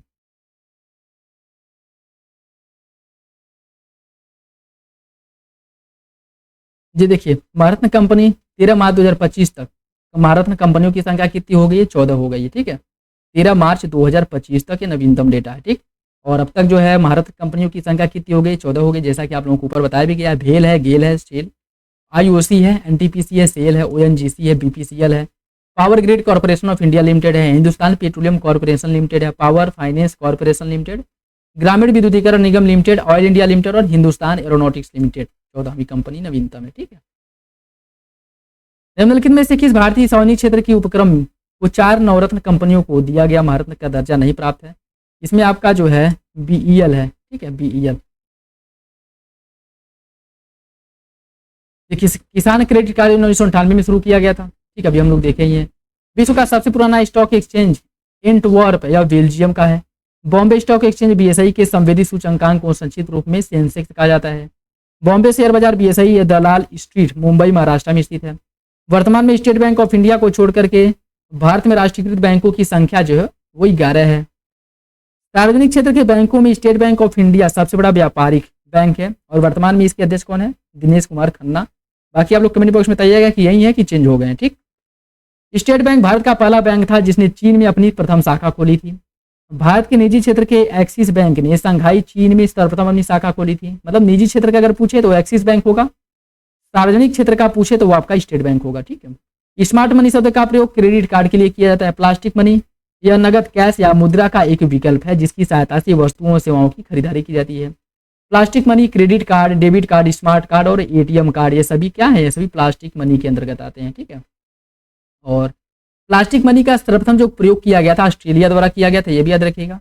मुद्रा निर्गमन के प्रमुख कार्यों में से एक है किसका? आरबीआई का है। और भारत में सहकारी बैंकों का परिचालन आरबीआई द्वारा किया जाता है या फिर आरबीआई के अधीन होता है। कोऑपरेटिव बैंक मुख्य रूप से निम्न क्षेत्रों में से वित्तीयन का कार्य करते हैं। वो कौन कौन सा है? कृषि हो गया, पशुधन हो गया, ठीक है, दुग्ध उत्पादन और व्यक्तिगत वित्त से संबंधित क्षेत्र में यह मुख्य रूप से क्या देता है? ऋण देता है। ठीक है। इसमें देखिए कुछ समिति दी गई है और उस समिति का संबंध किससे है उससे आपको बताना है कौन सा विकल्प इसमें से गलत है। जैसे गोस्वामी समिति का संबंध औद्योगिक रूढ़ता की समस्या को दूर करने के लिए गोस्वामी समिति का गठन किया गया था। जानकी रमन समिति का गठन शेयर घोटाले की जांच करने के लिए जानकी रमन समिति का गठन किया गया था। और बीमा क्षेत्र में सुधार के लिए मल्होत्रा समिति का गठन किया गया था।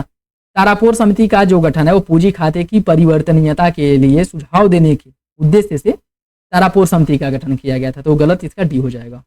मेक इन इंडिया कार्यक्रम की शुरुआत, इसका जो लोगो है वो क्या है? शेर है, आप लोगों को पता ही है। ठीक है। शुरुआत कब किया गया था? 25 सितंबर 2014 को नई दिल्ली में किया गया था, ये भी याद रखिएगा। ठीक है। निम्नलिखित में से कौन सा लौह इस्पात संयंत्र नदी तट पर स्थित नहीं है? भिलाई, बोकारो, जमशेदपुर और भद्रावती। इसमें भिलाई जो है वो नदी तट पर स्थित नहीं है, बाकी सभी नदी तट पर स्थित है। ठीक है। और बाकी भिलाई की अगर हम बात करें, स्थापना इसका यूएसएसआर अर्थात रूस के सहयोग से किया गया था, ये भी याद रखिएगा। ठीक है। भारत में जिन व्यवसायों का विनियोग 1 करोड़ रुपए तक और कारोबार 5 करोड़ रुपए तक होता है उन्हें क्या कहा जाता है? उन्हें कहा जाता है सूक्ष्म। सूक्ष्म, लघु और मध्यम 3 भागों में बांटा गया है। तो जिनका कारोबार, जिनका जो मतलब कारोबार है 5 करोड़ रुपए तक हो और व्यवसाय का विनियोग जो है 1 करोड़ रुपए हो, उन्हें सूक्ष्म उद्योग के अंतर्गत क्या किया जाएगा? शामिल किया जाएगा। ठीक है। बाकी आपका देखिए इसका जो डिफिनीशन है दिया गया है और कितना कितना है ये भी एक बार अगर चाहें तो पढ़ सकते हैं। ठीक है।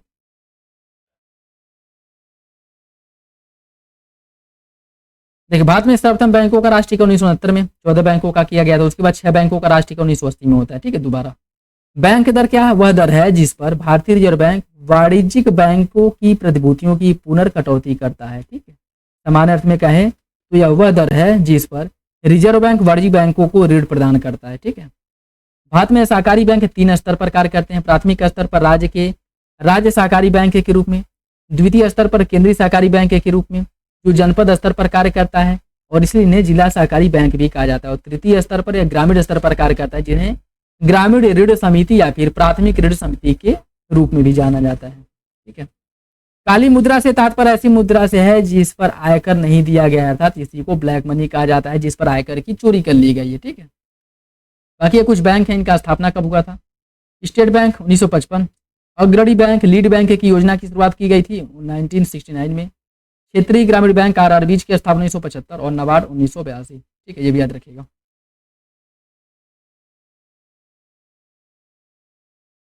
बाकी तृतीय क्षेत्र सेवा क्षेत्र से रिलेटेड कुछ क्वेश्चन है, इनको हम देखते हैं।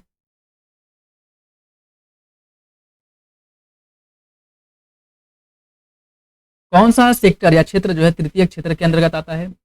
व्यापार एवं परिवहन, वित्त एवं वास्तविक स्थावर संपदा, वानिकी और मत्स्यिकी। कौन सा इसमें सही होगा? देखिए इसमें व्यापार और परिवहन ये तो बिल्कुल सही है। वित्त, व्यवसाय, स्थावर संपदा ये भी सही हो जाएगा, मतलब पहला दूसरा सही है। वानिकी और मत्स्य यह कृषि क्षेत्र के अंतर्गत आता है। ठीक है। कृषि के अंतर्गत।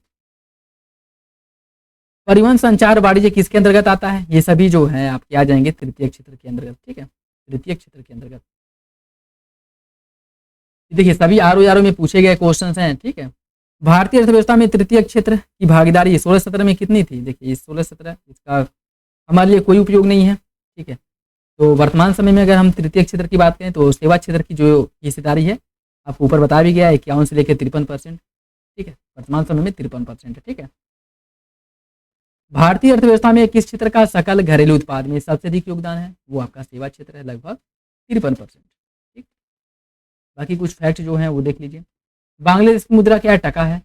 रुपया या फिर रुपया नेपाल की, दिनार इराक की मुद्रा है, लीरा वर्तमान यूरो इटली की मुद्रा है, और वहत थाईलैंड की मुद्रा है, टर्की की लीरा और डोंग वियतनाम की मुद्रा है, रियाल है ईरान की, चीन की मुद्रा है रेनबेम्बिन या फिर इन भी से कहा जाता है, इन जापान की है। ठीक है, और चीन की जो मुद्रा है उसको रेनबेम्बिन या फिर युआन भी कहा जाता है। ठीक है, इसको युआन भी कहते हैं। ठीक, और जो आपका रिंगरीट है यह मलेशिया की मुद्रा है, रुपया है इंडोनेशिया का, वान है दक्षिण कोरिया का। ठीक है, यह नेशनल करेंसी है देशों के, याद रखिएगा।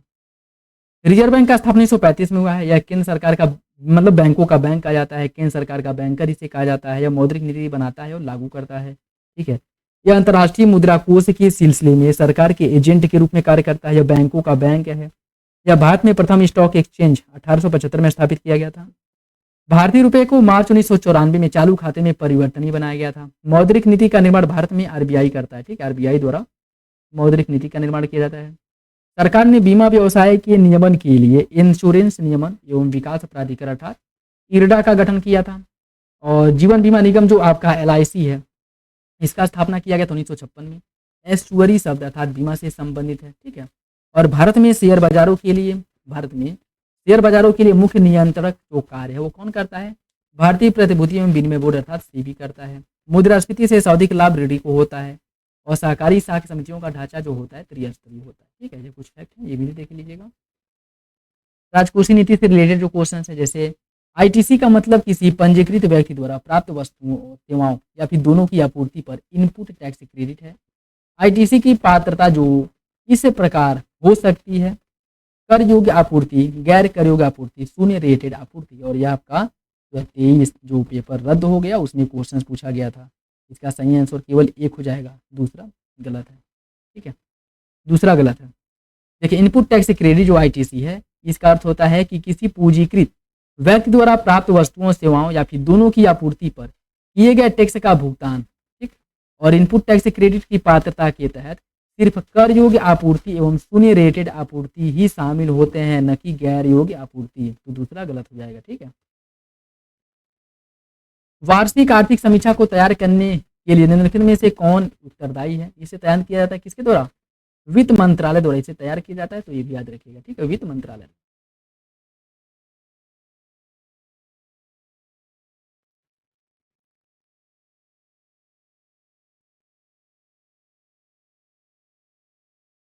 केंद्रीय बजट 18-19 के बारे में देखिए, ये भी आपका गलत है, मतलब हमारे किसी काम का नहीं है। ठीक है, देखिए जो इंपॉर्टेंट है एग्जाम के पॉइंट ऑफ व्यू से उन्हें ही बताया जा रहा है। ठीक, उन्हें ही सॉल्व कराया जा रहा है। बाकी जो सदाबहार क्वेश्चन जो हमेशा पूछते हैं, ठीक है, कभी भी बन सकता है, जो फैक्चुअल नहीं है वो जो है आपके कभी भी पूछे जा सकते हैं, तो वो क्वेश्चन सॉल्व कराया जा रहा है। बाकी जो डाटा वाले क्वेश्चन हैं जो बदलते रहते हैं, उनसे रिलेटेड जो क्वेश्चन उन्हें छोड़ दिया जा रहा है, जो नवीनतम है उन्हें ही बस कराया जा रहा है। ठीक है, राज्य स्तरीय मानव विकास रिपोर्ट जारी करने वाला जो भारत का पहला राज्य है वो मध्य प्रदेश है। ऊपर भी इसे देखा गया है, और इसके द्वारा जो पहली मानव विकास रिपोर्ट जारी की गई थी 1995 में किया गया। ठीक है, शिक्षित बेरोजगारी की सर्वाधिक प्रतिशतता वाला जो राज्य है वो केरल है। सबसे अधिक शिक्षित बेरोजगार कहाँ पे? केरल में है। बंधुआ मजदूरी प्रथा उन्मूलन अधिनियम 1976 में आया था। ठीक, 1976 में पारित किया गया और 25 अक्टूबर 1975 से यह प्रभावी हुआ था। ठीक है, कौशल विकास पहल योजना श्रम एवं रोजगार मंत्रालय द्वारा 2007 में इसे प्रारंभ किया गया था। ग्रामीण युवाओं को स्वरोजगार के लिए ट्राइसेम जवाहर रोजगार योजना JRY और समन्वित ग्रामीण विकास कार्यक्रम IRDP, यह तीनों ग्रामीण से संबंधित है। मतलब तीनों जो है ग्रामीण रोजगार प्रदान करने वाली क्या है? इकाइयाँ हैं, चाहे ट्राइसेम हो, JRY हो या फिर IRDP हो। ठीक है, ट्राइसेम इसे अप्रैल 1999 में स्वर्ण जयंती ग्राम स्वरोजगार योजना में इसे शामिल कर दिया गया था। ग्रामीण अवसंरचना विकास कोष RIDF, इसका गठन किया गया था 1995-96 में। गोकुल ग्राम योजना गुजरात सरकार द्वारा 1995-96 में इसकी शुरुआत की गई थी। स्वधार योजना यह भारत सरकार के महिला और बाल विकास मंत्रालय द्वारा कठिन अथवा विषम परिस्थितियों में रह रही महिलाओं के लाभार्थी प्रायोजित योजना है, जिसका प्रारंभ किया गया था 2001-2 में। और इस योजना के अंतर्गत रिहा कैदी, प्राकृतिक आपदा अथवा अन्य किसी कारण से बेघर और बेसहारा पीड़ित महिलाओं को स्वाधार गृह लाया जाता है और व्यावसायिक प्रशिक्षण उन्हें दिया जाता है जिससे कि वह रोजगार प्राप्त कर सके। ठीक है।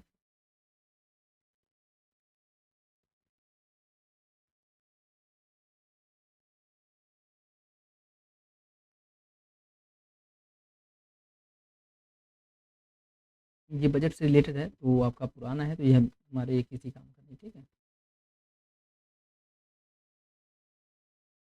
ये 10वें वित्त आयोग के चेयरमैन या फिर अध्यक्ष कौन थे? ये आपके केसी पंत थे। ठीक है, केसी पंत थे, ये हो जाएगा।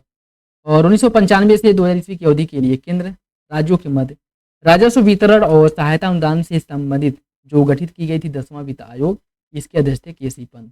ठीक है। बाकी 16वें वित्त आयोग के अरविंद पनगड़िया हैं। ठीक है, अरविंद पनगड़िया। 12वें वित्त आयोग के अध्यक्ष कौन थे? इसके अध्यक्ष थे सी रंगराजन। ठीक है, सी रंगराजन थे। पेमेंट ऑफ ग्रेचुटी एक्ट 1972 के बारे में देखिए। ग्रेचुटी भुगतान की अधिकतम सीमा क्या है? इसकी भुगतान की अधिकतम सीमा जो है 10 लाख है और इसे बढ़ाकर कितना कर दिया गया? इसे बढ़ाकर के वर्तमान समय में कर दिया गया है 20 लाख। ये भी याद रखिएगा। ठीक है, बढ़ाकर 20 लाख कर दिया गया है। भारत में किसने आमदनी पर कर की शुरुआत की थी? जेम्स विल्सन द्वारा किया गया। ठीक है, जेम्स विल्सन द्वारा किया गया था। और कब किया गया था? 1860 में किया गया था। तो ये डेट भी याद रखिएगा। ठीक है। सेबी अधिनियम कब पारित किया गया था? सेबी अधिनियम पारित किया गया था 1992 में। 1992 में। देखिए, इसकी अगर हम बात करें, सेबी जो कि एक गैर सामरिक संस्था है जिसकी स्थापना केंद्र सरकार के एक प्रस्ताव के द्वारा 1988 में की गई थी, लेकिन सेबी अधिनियम आया था 1992 में। याद रखिएगा, इंपॉर्टेंट है। ठीक है। सूची फर्स्ट को सूची सेकंड से इसमें मिलान करना है। सूची फर्स्ट को सूची सेकंड से मिलान करना है। कैपिटल गेन टैक्स, यह संपत्ति विक्रय पर लगता है। सेंट्रल एक्साइज ड्यूटी लगती है फैक्ट्री निर्मित जो टैक्स होते हैं या फिर कह सकते हैं जो वस्तु होती है उस पर लगता है। कस्टम ड्यूटी किस पर लगता है? कस्टम ड्यूटी आयात पर और कॉर्पोरेट टैक्स आय पर लगता है। ठीक है, सही आंसर ये हो जाएगा। ठीक है, ये हो जाएगा। बाकी ये कुछ एक्चुअल क्वेश्चन उन्हें देख लीजिए। अंतर्राष्ट्रीय महिला दिवस आप लोगों को पता ही है कि 8 मार्च को मनाया जाता है। और विश्व उपभोक्ता अधिकार दिवस प्रत्येक वर्ष 15 मार्च को मनाया जाता है। ये भी याद रखिएगा। राष्ट्रीय महिला कोष या निर्धन महिलाओं की ऋण संबंधी आवश्यकताओं की पूर्ति करने के लिए राष्ट्रीय महिला कोष का स्थापना किया गया था। महिला समृद्धि योजना ग्रामीण महिलाओं में बचत को प्रोत्साहन देने के लिए इसकी शुरुआत की गई थी। इंदिरा महिला योजना महिलाओं की शक्ति संपन्नता बढ़ाने के लिए इंदिरा महिला योजना की शुरुआत की गई थी। और महिला समाख्या योजना की शुरुआत की गई थी महिला समानता के लिए शिक्षा देने से संबंधित था। ठीक है। वित्त आयोग संवैधानिक निकाय है जबकि योजना आयोग एक संविधानेतर या परामर्शदात्री निकाय है। ठीक है। 1950 में मंत्रिमंडल के एक प्रस्ताव के अनुसार योजना आयोग का गठन किया गया था 1950 में। और भारत प्रधानमंत्री द्वारा नरेंद्र मोदी द्वारा 1 जनवरी 2015 को योजना आयोग को समाप्त करके नीति आयोग का गठन किया गया था। ठीक है। और इसके वाइस चेयरमैन सुमेन बेरी हैं। वर्तमान समय में कौन है? सुमेन बेरी नहीं है। ठीक है, वर्तमान समय में कौन है आपको बताना है। ठीक है। प्रधानमंत्री ग्राम सड़क योजना उन गांवों में सामुदायिक जीवन का विकास करना है जो सड़क से भली भांति नहीं जुड़े हैं। उनको क्या करना है? उनको मुख्य सड़क से जोड़ना है। ठीक?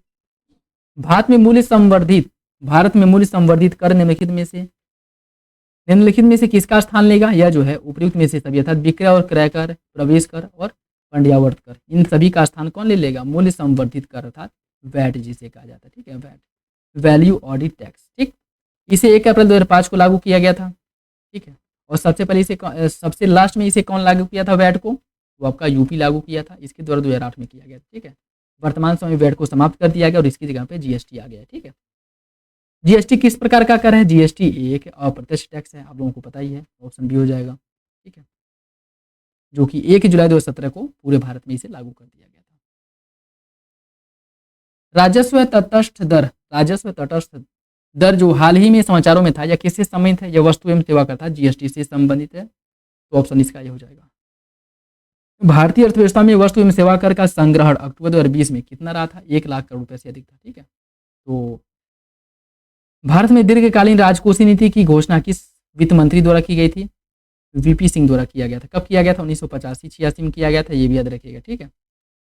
पैन के प्रारंभ में 5 अंग्रेजी के जो अक्षर होते हैं जैसे AFZPK 7190K, इसमें P जो है यह किसे दर्शाता है? जो ये P है यह किसे इंडिकेट करता है? P की अगर हम बात करें तो यह आपका व्यक्तिगत होता है। ठीक है, उस व्यक्ति को दर्शाता है जिसका यह पैन कार्ड होता है। ठीक है।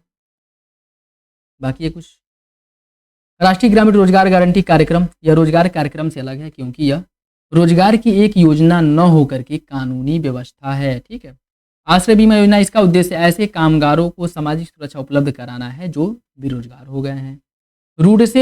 रूडसेट संस्थान को प्रारंभ करने का उद्देश्य बेरोजगार ग्रामीण युवकों को स्वयं का उद्यम लगाने के लिए दक्षता उद्यमिता प्रशिक्षण देना। ठीक है, बाकी ये डाटा पुराने हैं तो इन्हें हम छोड़ते हैं और बढ़ते हैं आगे।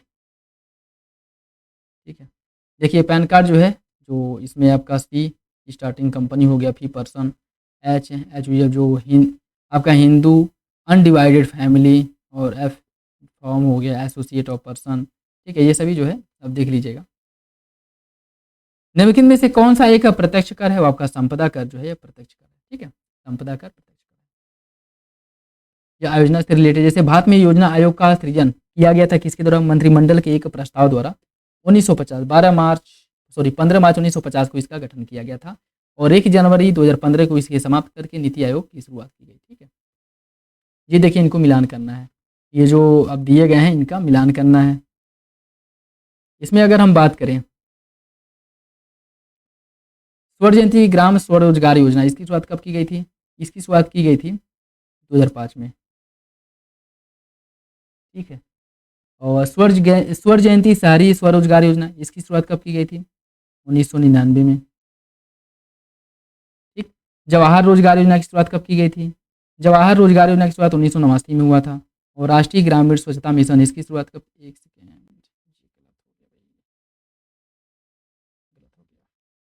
देखिए स्वर्ण जयंती ग्राम स्वरोजगार योजना, इसकी शुरुआत की गई थी 1999 में। ठीक है, और जो शहरी स्वरोजगार योजना है इसकी शुरुआत 1997 में की गई थी। जवाहर रोजगार योजना की शुरुआत कब की गई थी? इसकी शुरुआत की गई थी 1989 में और राष्ट्रीय ग्राम स्वच्छता मिशन 2005 में। ठीक है, देखिए स्वर्ण जयंती ग्राम स्वरोजगार योजना की शुरुआत 1999 में हुआ था। ठीक है, और 1997 में स्वर्ण जयंती शहरी स्वरोजगार योजना की शुरुआत की गई थी। जवाहर रोजगार योजना का शुरुआत 1989 में किया गया था और राष्ट्रीय ग्रामीण स्वास्थ्य मिशन की शुरुआत 2005 में। ठीक है, याद रखिएगा ये क्वेश्चन पूछे जाते हैं और बार बार पूछे जाते हैं, इसलिए इंपॉर्टेंट है। ठीक है, निम्नलिखित में से किस भारतीय पंचवर्षीय योजना ने सभी विकासात्मक प्रयासों के सार के रूप में मानव विकास को मान्यता दी थी? यह 8वीं पंचवर्षीय योजना थी। ठीक है, 8वीं पंचवर्षीय योजना। इसमें देखिए कुछ योजना है और किस मॉडल पर आधारित है, 2021 में पूछा गया था। जैसे प्रथम पंचवर्षीय योजना हेराल्ड डोमर मॉडल पर आधारित थी, द्वितीय पंचवर्षीय योजना पीसी महालनोबिस मॉडल पर, तृतीय एस चक्रवर्ती मॉडल और चतुर्थ अशोक रुद्र मॉडल पर आधारित थी। ठीक है, 10वीं पंचवर्षीय योजना उच्च वृद्धि दर लक्षित किया गया था किसमें? संचार में। ठीक है, संचार में। बाकी आपका केंद्रीय बजट 25-26 जो आपका है, जो अभी हाल ही में पेश किया गया है, इससे रिलेटेड जो कुछ फैक्ट हैं उसे हम अगर हम देखें तो तेलुगु कवि और नाटककार श्री गुरजादा अप्पा राव की प्रसिद्ध कथा कोई देश केवल उसकी मिट्टी से नहीं बल्कि देश उसके लोगों से बनता है, इसे उद्धृत करते हुए केंद्रीय वित्त और कारपोरेट कार्य मंत्री निर्मला सीतारमण द्वारा 1 फरवरी 2025 को केंद्रीय बजट 25-26 पेश किया गया था। ठीक है, तो बजट से रिलेटेड जो कुछ फैक्ट हैं अगर हम देखें तो यह 4 मुख्य रूप से 4 जो इस पर केंद्रित किया गया था, 4 जो फैक्टर हैं जिन पर मुख्य रूप से फोकस किया गया वो कौन कौन है? गरीब, युवा, अन्नदाता और नारी, इन पर मुख्य रूप से फोकस किया गया है। ठीक है, और इसके साथ साथ 10 व्यापक क्षेत्रों तक इसमें क्या किया गया है, बात की गई है। और 10 वो व्यापक क्षेत्र कौन कौन से हैं? कृषि के विकास और उत्पादकता को गति प्रदान करना, ग्रामीण संपन्नता और अनुकूल का निर्माण, समावेशी प्रगति के पथ पर सबको साथ लेकर के चलना, भारत में विनिर्माण बढ़ाना तथा मेक इन इंडिया को और आगे लेकर जाना, एमएसएमई को सहायता देना, रोजगार द्वारा विकास को समर्थ बनाना, जनता अर्थव्यवस्था और नवाचार में निवेश करना, ऊर्जा आपूर्ति को सुनिश्चित करना, निर्यात को बढ़ाना, नवाचार को पोषित करना। ये सभी जो है 10 सेक्टर हैं जिस पर फोकस करने की बात की गई। ठीक है, तो इन्हें भी याद रखिएगा। Aspirational district programme ADP NITI Aayog ने कब शुरुआत की थी? इसकी शुरुआत की गई थी 2018 में, ये भी याद रखिएगा। ठीक है, 2018 में इसकी शुरुआत की गई थी। निम्नलिखित में से कौन सा एक दशक भारतीय नियोजन के इतिहास में रोजगार विहीन वृद्धि का दशक रहा था? वो आपका 1991 से 2000 ईस्वी का जो दशक था वो रोजगार विहीन वृद्धि का दशक था। ठीक है, रोजगार विहीन वृद्धि का दशक था। नेक्स्ट देखिए इस ऊपर अभी हम लोग देखे ही हैं, इन सभी का स्थापना कब हुआ था उससे आपको सम्मिलित करना है। ठीक है, उससे सम्मिलित करना है। आईसीआईसीआई का स्थापना कब हुआ था? इसका स्थापना हुआ था 1955 में। ठीक है, 1955 में इसका स्थापना किया गया था। IDBI की बात करें, इसका स्थापना 1964 में हुआ था, 1964 में। और IFCI की बात करें, इसका स्थापना कब हुआ था? IFCI का स्थापना हुआ था 1948 में। और जो आपका SIDBI है, इसका स्थापना हुआ था 1990 में। ठीक है, 1990 में। देखिए ICICI का 1955, IDBI का 1964, IFCI का 48 और SIDBI का 90। ठीक है,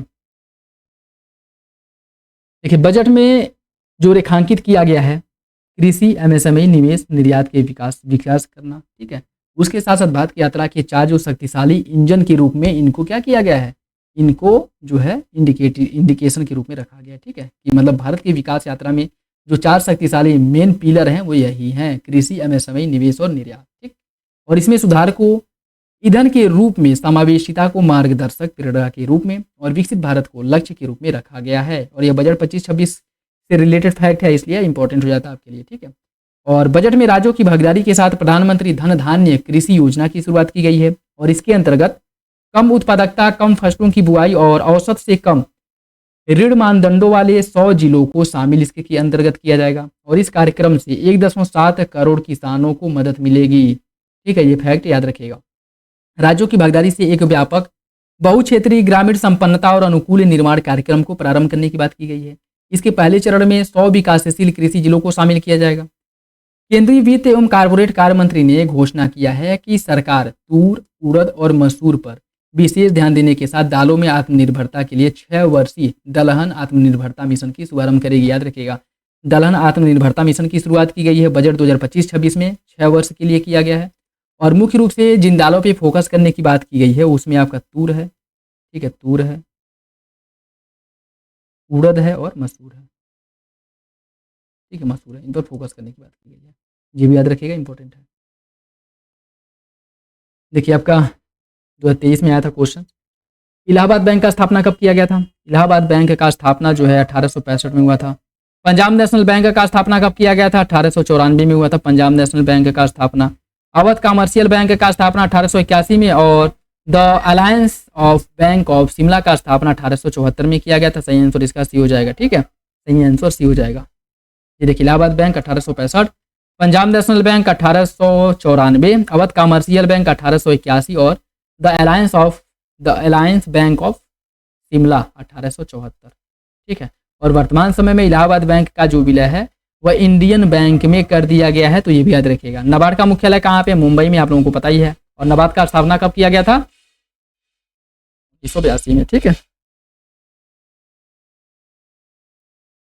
देखिए नाबार्ड का स्थापना, स्वयं सहायता समूह, बैंक लिंकेज कार्यक्रम, इन सभी को क्या करना है? इन सभी को क्रम से लगाना है। ठीक है, इन सभी को क्रम से लगाना है। तो इसमें देखिए, जो क्षेत्रीय ग्रामीण बैंक का स्थापना किया गया था 1975 में, नाबार्ड का स्थापना 1982 में हुआ था, स्वयं सहायता समूह लिंकेज कार्यक्रम की शुरुआत 1992 में और किसान क्रेडिट कार्ड की शुरुआत 1998 में की गई थी। यह इंपॉर्टेंट फैक्ट है, इकोनॉमी से रिलेटेड जो फैक्चुअल क्वेश्चन पूछे जाते हैं इन्हें याद रखिएगा। ठीक है, बाकी बजट 25-26 के बारे में देखिए, केंद्रीय एजेंसी जैसे नौफेड और NCCF में पंजीकरण और करार करने वाले किसानों से अगले 4 वर्षों के दौरान यह एजेंसियां 3 दालों को अधिकतम स्तर पर खरीदेंगी। तो जो दालों का उत्पादन 6 वर्षीय जो दलहन मिशन की शुरुआत की गई है, इसमें जो दाल खरीदने की जिम्मेदारी सौंपी गई है वह नाफेड और NCCF को सौंपी गई है। ये भी याद रखिएगा। ठीक है, NCCF और नाफेड को। ठीक, मखाना के उत्पादन और प्रसंस्करण, मूल्य संवर्धन और विपणन में सुधार लाने के लिए बिहार में मखाना बोर्ड का स्थापना किया जाएगा। आप लोग बताइएगा कि बिहार के किस जिले में इसका स्थापना किया जाएगा। ठीक है, आप लोग बताएंगे।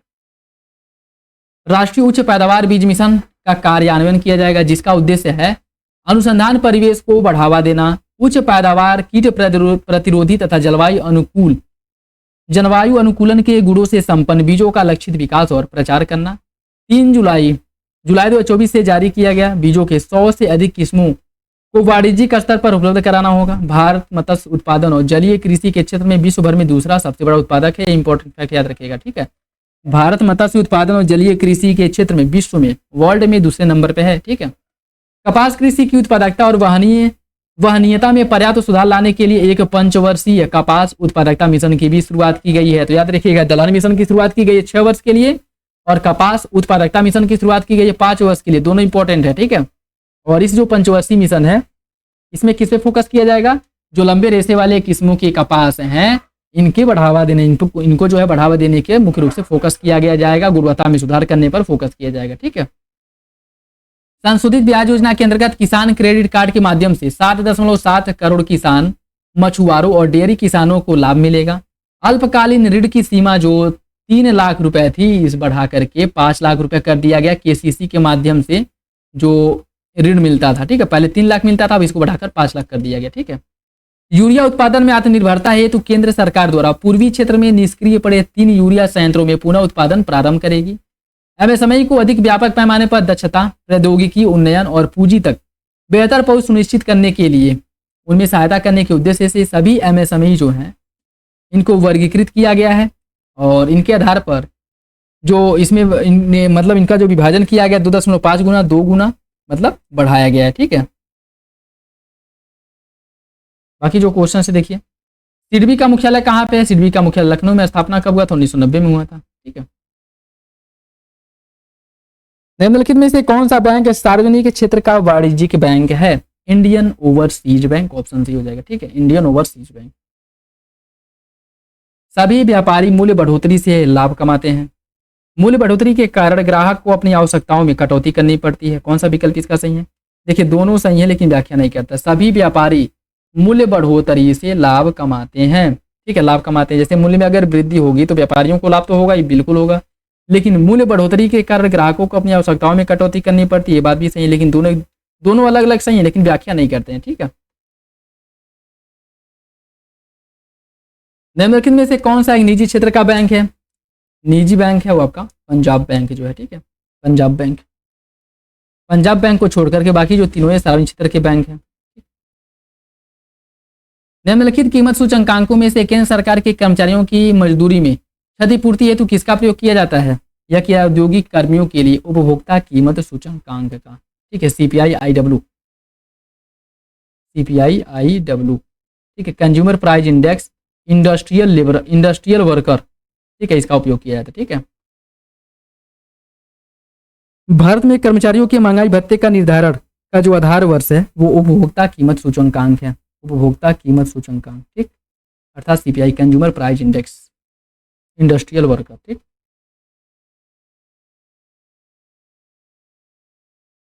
ये देखिए, ऋण तथा पहुंच में सुधार के लिए ऋण गारंटी कवर बढ़ाया जाएगा बजट 2025-26 के अकॉर्डिंग। ठीक है। सूक्ष्म और लघु उद्यमों के लिए 5 करोड़ रुपए से बढ़ाकर 10 करोड़ रुपए कर दिया गया, जिससे अगले 5 वर्षों में 1.5 लाख करोड़ रुपए के अतिरिक्त ऋण उपलब्ध इनको होगा। स्टार्टअप्स के लिए 10 करोड़ रुपए से बढ़ाकर 20 करोड़ कर दिया गया। स्टार्टअप के लिए जो ऋण दिया जाता है 10 करोड़, इसको बढ़ाकर 20 करोड़ कर दिया गया है। और इससे आत्मनिर्भर भारत के लिए महत्वपूर्ण जो 27 प्रमुख क्षेत्र हैं, इसके लिए ऋण के लिए गारंटी शुल्क कम करके 1% कर दिया गया है। ठीक है। कितने सेक्टर हैं टोटल? कितने क्षेत्र हैं? 27, ये भी याद रखिएगा। ठीक है। उत्तम तरह से चल रहे निर्यातक एमएसएमई के लिए 20 करोड़ रुपए तक के सावधि ऋण भी उपलब्ध कराया जाएगा। राष्ट्रीय खिलौना कार्य योजना के आधार पर भारत को वैश्विक खिलौना केंद्र बनाने के लिए एक योजना को कार्यान्वित किया गया है। तीसरे इंजन के रूप में निवेश, केंद्र सरकार द्वारा तीसरे इंजन के रूप में निवेश को शामिल किया गया है, जिसमें शामिल है क्या क्या? लोगों में निवेश, अर्थव्यवस्था में निवेश और नवाचार में निवेश। यह इंपॉर्टेंट है, याद रखिएगा। ठीक है। जो निवेश की बात की गई केंद्र सरकार द्वारा तीसरे इंजन के रूप में, इसमें मुख्य रूप से 3 क्षेत्रों या 3 सेक्टरों में निवेश करने की बात की गई। लोगों में निवेश करना, अर्थव्यवस्था में निवेश करना और नवाचार में निवेश करना। ठीक है। और यह 3 वर्षों में सभी जिला अस्पतालों में डे केयर कैंसर केंद्रों को स्थापित करने की सुविधा दी जाएगी और 25-26 में 200 केंद्र स्थापित करने की भी प्रतिबद्धता व्यक्त की गई है। ठीक है। देखिए, स्कूल और उच्च शिक्षा के लिए भारतीय भाषाओं की पुस्तकें डिजिटल रूप से उपलब्ध कराने के लिए भारतीय भाषा पुस्तक योजना लागू किया गया। भारतीय भाषा पुस्तक योजना लागू किया गया है। 2019 से 15 करोड़ से अधिक परिवारों को नल से पेयजल उपलब्ध किया जा रहा है। ठीक है। भारत में सबसे बड़ा जो व्यापारिक बैंक है, भारत में सबसे बड़ा व्यापारिक बैंक SBI है। ठीक है, SBI है। निम्नलिखित में से किस बैंक ने चीन में अपनी शाखा पहले खोली थी? अभी देखिए, ऊपर जो फैक्चुअल आपको डाटा बताया गया था उसमें इसे भी बताया गया था। कौन सा? SBI था। ठीक है। और कब खोला था? 2006 में खोला था, ये भी याद रखिएगा। सार्वजनिक क्षेत्र के बैंकों एवं वित्तीय संस्थानों हेतु केंद्रीय बजट 2021 में विनिवेश का लक्ष्य कितना रखा गया था?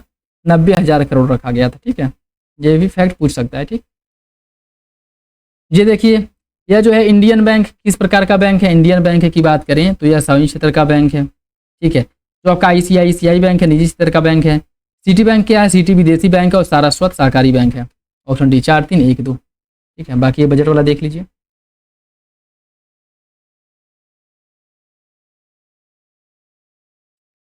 देखिए 19 में 15 करोड़ से अधिक परिवारों को नल से पेयजल उपलब्ध करा दिया गया है और जो ग्रामीण आबादी का 80% हिस्सा कवर करता है और 100% कवरेज हासिल करने के लिए जो लक्ष्य रखा गया है 2028 तक लक्ष्य रखा गया है 100% ग्रामीण जलापूर्ति नल से जल उपलब्ध कराने का लक्ष्य रखा गया 2028 तक, ये याद रखिएगा। ठीक है, जुलाई 2024 के बजट में घोषित विकास केंद्रों के रूप में शहरों का सृजनात्मक पुनर्विकास तथा जल एवं स्वच्छता के लिए प्रस्तावों को कार्यान्वित करने के लिए सरकार ने 1 लाख करोड़ रुपए की शहरी चुनौती निधि अर्बन चैलेंज फंड स्थापित करेगी। एक संशोधित उड़ान स्कीम शुरू की जाएगी जिससे कि अगले 10 वर्षों में 120 नए गंतव्यों तक क्षेत्रीय कनेक्टिविटी को क्या किया जाए? बढ़ाया जा सके। ठीक है, और इसके लिए 4 करोड़ यात्रियों को ऐसे परिवहन सुविधा उपलब्ध कराई जाएगी। व्यापार प्रलेखीकरण और वित्त पोषण समाधानों के लिए एक एकीकृत प्लेटफॉर्म के रूप में अंतर्राष्ट्रीय व्यापार के लिए भारत ट्रेड नेट नामक एक डिजिटल सार्वजनिक अवसंरचना स्थापित करने की भी बात की गई है। ठीक है, चुनिंदा उत्पादों और आपूर्ति श्रृंखलाओं के लिए वरिष्ठ अधिकारियों और उद्योगों के प्रतिनिधि की भागीदारी के साथ सुविधा समूह गठित किया जाएगा। बजट में बीमा क्षेत्र में जो पहले निवेश था 74%, इसको बढ़ा करके 100% कर दिया गया। अप्रत्यक्ष निवेश जो है बीमा क्षेत्र में 100% हो सकता है, याद रखिएगा। ठीक है, और बाद में संपूर्ण प्रीमियम का जो निवेश है वो किया जा सकता है। ठीक, सार्वजनिक क्षेत्र के बैंकों द्वारा SHG जो सेल्फ हेल्प ग्रुप हैं इनके सदस्यों और ग्रामीण क्षेत्र के लोगों को ऋण आवश्यकताओं को पूरा करने के लिए ग्रामीण क्रेडिट स्कोर फ्रेमवर्क विकसित किया जाएगा। उसके साथ साथ पेंशन उत्पादों के विनियमित समन्वय और विकास के लिए एक फोरम का भी स्थापना किया जाएगा, इसका भी बजट में प्रावधान किया गया था। ठीक है, निम्नलिखित में से किस बैंक ने किसानों तक आसानी से पहुंच के लिए किसान क्लब का निर्माण किया था? किसान क्लब का निर्माण किया गया था SBI द्वारा। ठीक है, SBI द्वारा किया गया था, टी हो जाएगा। भारत में व्यावसायिक बैंकों द्वारा साख सृजन का नियंत्रण निम्नलिखित में से कौन करता है? साख सृजन का नियंत्रण किया जाता है RBI द्वारा। ठीक है, RBI द्वारा साख सृजन का नियंत्रण किया जाता है। सुगमता सूचकांक के बारे में देखिए, यह सार्वजनिक क्षेत्र के बैंकों के प्रदर्शन को आकलित करने का एक तरीका है और यह भारत में MSME हेतु व्यापक सुगमता को आकलित करता है। कौन सा विकल्प इसका सही होगा? पहला सही है, दूसरा गलत है। ठीक है, किसे प्लास्टिक मनी कहा जाता है? प्लास्टिक मनी क्रेडिट कार्ड को कहा जाता है। ठीक है, अभी ऊपर देखे ही हम लोग। मुद्रा एवं वित्तीय मामलों में सरकार का वित्तीय अभिकर्ता एवं सलाहकार कौन होता है? वो आपका RBI है। ठीक है, RBI। बजट वाला सेक्शन देखिए, बजट 25-26 में ब्याज भुगतान हेतु लगभग 12.76 लाख करोड़ रुपए अनुमानित किया गया है, जो 24-25 के बजट अनुमान 11.63 लाख करोड़ से लगभग 9.75% अधिक है। याद रखिएगा कि इसका ऋण भुगतान करने के लिए जो ब्याज का भुगतान है उसमें इसमें कुल व्यय करने बजट में कितना करने की बात की गई है? 50,65,345 करोड़ रुपए। कुल प्राप्ति कितनी होगी? 50,65,345। सर्वाधिक व्यय वाले 3 जो संगठक है क्या है? करों एवं शुल्कों में राज्य की हिस्सेदारी 22% है, ब्याज अदायगी 20% है। केंद्रीय क्षेत्र की योजनाएं इसका योगदान 16% है। ठीक है, प्राप्तियों में सर्वाधिक योगदान किसका है? प्राप्तियों में सर्वाधिक योगदान उधारी माने देयताएं की है 24%, आयकर की हिस्सेदारी है 22%, GST का 18%, निगम कर का 17% और गैर कर प्राप्ति का 9%। तो सबसे अधिक जो भारत सरकार द्वारा प्राप्त किया जाता है वह उधार से प्राप्त किया जाता है और ये इस मामले में पहले नंबर से है। फिर दूसरे नंबर पे आयकर आता है, फिर आता है GST आपका। ठीक है, GST आता है तीसरे नंबर पे, फिर निगम कर आता है चौथे नंबर पे, फिर आपका गैर कर प्राप्ति आती है 5वें नंबर पे। 5 तो कम से कम याद रखिएगा। ठीक है, घाटे की प्रवृत्ति 25-26, राजकोषीय घाटा 4.4% रहने का अनुमान लगाया गया है, राजस्व घाटा 1.5%। यह बजट 25-26 की बात की जा रही है। ठीक है, प्रभावी राजस्व घाटा 0.3% रहने की बात की गई है, प्राथमिक घाटा 0.8% रहने की बात की गई है। ठीक है, बाकी कुछ प्रमुख योजनाएं जिसके लिए धन का आवंटन किया गया है। प्रधानमंत्री आवास योजना शहरी के लिए 19,794 करोड़ रुपए का आवंटन किया गया है। ठीक है, स्वच्छ भारत मिशन शहरी के लिए 5,000 करोड़ रुपए का आवंटन किया गया है। स्वच्छ भारत मिशन ग्रामीण के लिए 7,194 करोड़ रुपए का आवंटन किया गया है। ठीक है, प्रधानमंत्री आवास योजना के लिए 5,000 सॉरी प्रधानमंत्री आवास योजना के लिए 54,832 करोड़ रुपए का आवंटन किया गया। मनरेगा के लिए 86,000 करोड़ रुपए का आवंटन किया गया मनरेगा के लिए। ठीक है, और पीएम किसान के लिए 63,500 करोड़ रुपए का आवंटन किया गया है। जल जीवन मिशन राष्ट्रीय ग्रामीण पेयजल मिशन के लिए 67,000 करोड़ रुपए का आवंटन किया गया है। ठीक, और जो आपका खेलो इंडिया है इसके लिए 1,000 करोड़ रुपए का आवंटन हुआ है। बजट अनुमान 25-26 आयकर के जो स्लैब हैं उनकी अगर हम बात करें, देखिए अगर आपकी आय 0 से 4% है तो शून्य ब्याज देना, शून्य मतलब टैक्स देना होगा। ठीक है, और 4 से 8 लाख के बीच है तो 5% टैक्स देना होगा। 8 से 12 लाख 10% टैक्स देना होगा। 12 से 16 लाख के बीच में है 15%, 16 से 20 लाख है तो 20%, 20 से 24 लाख के बीच है तो 25% और 24 लाख से अगर ऊपर है तो 30% आपको टैक्स देना होगा। ठीक है, तो 0 से 4 लाख तक अगर आय है आपकी तो उसमें 0 टैक्स है। ठीक है, 0 टैक्स, और 4 से 8 लाख के बीच में 5% है। बाकी आर्थिक समीक्षा भी अभी हम देखेंगे। ये देखिए ऑपरेशन ट्विस्ट, इसके अंतर्गत आरबीआई एक ही समय में अल्पकालीन प्रतिभूतियों को बेचकर दीर्घकालीन प्रतिभूतियों को खरीदती है। इस ऑपरेशन का मुख्य उद्देश्य दीर्घकालीन निवेश को बढ़ाना और निश्चित एक पूर्व के हिसाब से बताइए सही आंसर इसका क्या होगा।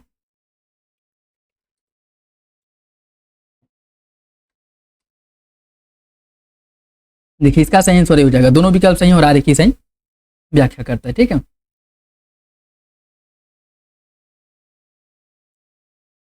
Deposit insurance and credit guarantee insurance निगम के बारे में देखिए। भारतीय रिजर्व बैंक की एक सहायक है, 5 लाख रुपए की जमा इसके द्वारा बीमित है। कौन सा विकल्प सही है? इसका भी सही आंसर जो है सी हो जाएगा, दोनों विकल्प सही है। ठीक है, ठीक, बाकी आर्थिक समीक्षा देखिए जो 2024-25 का है।